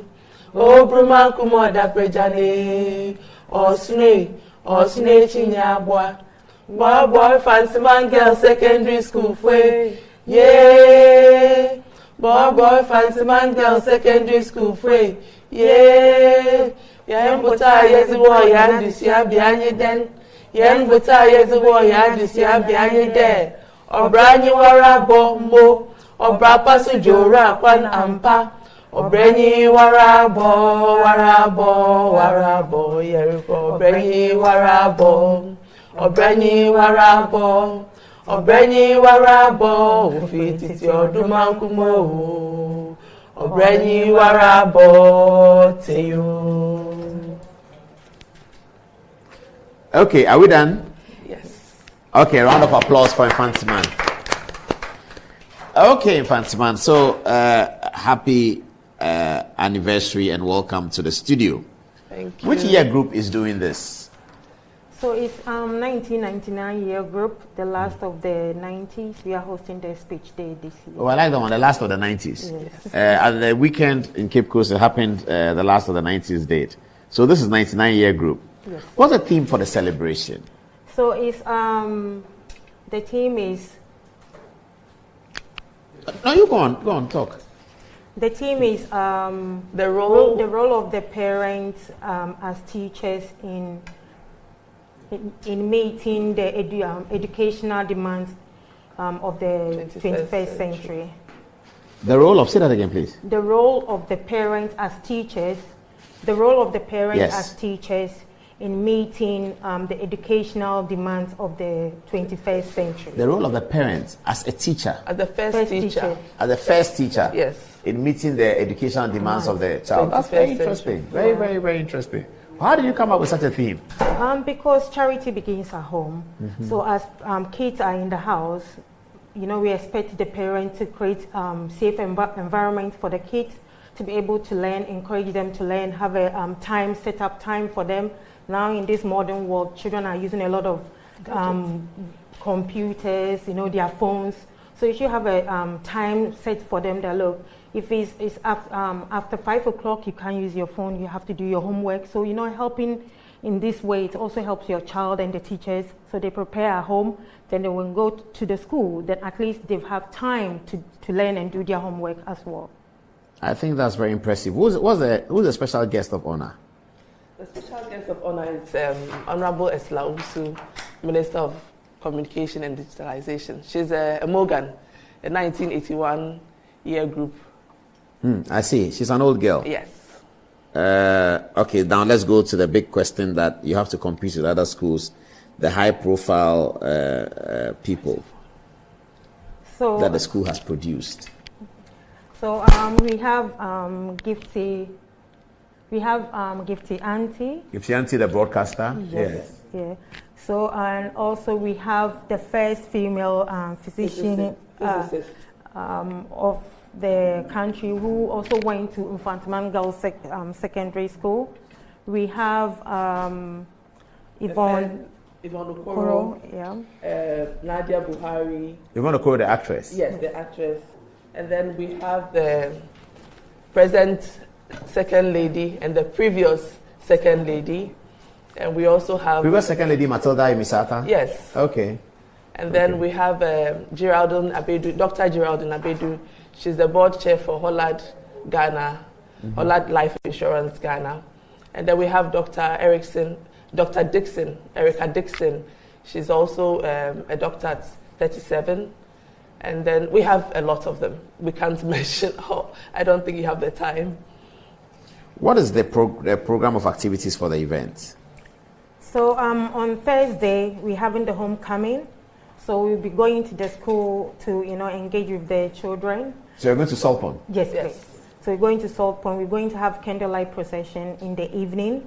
Then on Friday, we're having a career guidance, which I'm the speaker, just to, motivate the children And also in the afternoon, we have our famous cassava party. What's that? Tell us about it. Oh, that every side girl loves it. So we used to have cassava meal as on lunch. Lunch. On Saturdays? Saturday and is it Friday?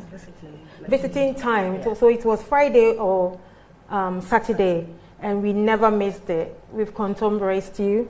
Cassava and contemporary, cooked cassava? Yes. And contemporary stew? Ampese. And it was great? Stew. Yes. Yes. That has to be very good cassava then. It is actually. It competes with yam. Yeah. So it was one of our. So you repeat that on these events? Yes. The homecoming events? Yes. Who's going to make the cassava? The same pantry or how? Yes, the school pantry. The school pantry, they are providing it. I So see. we're gonna have nice meal with the ladies. Then in the evening we have a 90s jam. So we'll be having Caroline Simpson with us, with the 2 entertainment prefect, 99 entertainment prefect. She'll be the DJ. She'll be working with myself. I was the Okay. 99 entertainment prefect, and Oh, then great. Congrats. So we'll be having that. Then Saturday is the big one. It's our speech and prize giving day. So it's going to be fun. And Sunday we're going to have our church service. So we should all come to Salpon. Yes. Everybody is invited. We're having dinner on Saturday after the speech and prize giving day as well. So we are inviting everyone to come along. And Sponsors for the program. Let's talk about the sponsors. We have MTN, Trillium Industries, and then we have Stanbic, yeah. NLA. Oh, NLA as well. Yes. So which year group is she, my social media editor? Just recently, just 2019. 2019? Yeah. So that's, you finished 10 years after the 99-year group. So shouldn't they be handing over the baton like we do at Presec, hand over to 10 years ago or something like that? So we're handing over to the 2000s. So that's the next year? Yes. Okay. So but the 2000 will be hosting the next year's speech day. Yeah. I see. And 99 is what, how many years ago? 25 years. Oh, so you do 25 years after school? After school. Okay. So what attire are you going to wear? Are you going to wear the purple she's wearing or the white that you are wearing? So we have, every year we have our own kente. So 99 we have our nice special kentes, purple and white, mauve. It's mauve and white and a bit of yellow in it, gold, because 99 is gold. So we have a bit of gold in it. And we have our t-shirts that will be wearing on Friday for the gym class with the kids. So it's going to be, it's all planned out nicely. So can the girls come with their husbands? That's how you do it? Yes, if they can handle it. Yeah. If the husbands can handle it? Yes. Okay, and some of their older children who are teenagers? Yes. They bring them along? Yes. What about those who are not married, their boyfriends, they can come with them? Oh, yes. There will be a lot of single ladies to grab, so. And some can come with their ex-boyfriend? All right, what's your final word to all man-sized people who are listening? Yes, as National Executive Committee, we are encouraging all Morgans to support our library project. It's our flagship project, and it's been in the works for the past 4 years. And we want to finish this year, so we are encouraging all Morgans to come to the speech day to see where we have reached. And then we want to finish by the end of this year. So when they see what we have done so far, they'll be encouraged to also support us. And they should also come because it will be a lot of fun. I see. Okay, all right. So all roads lead to Salpon, isn't it? Yes. Can you give us the anthem for the last time and then we call it a wrap? Yes.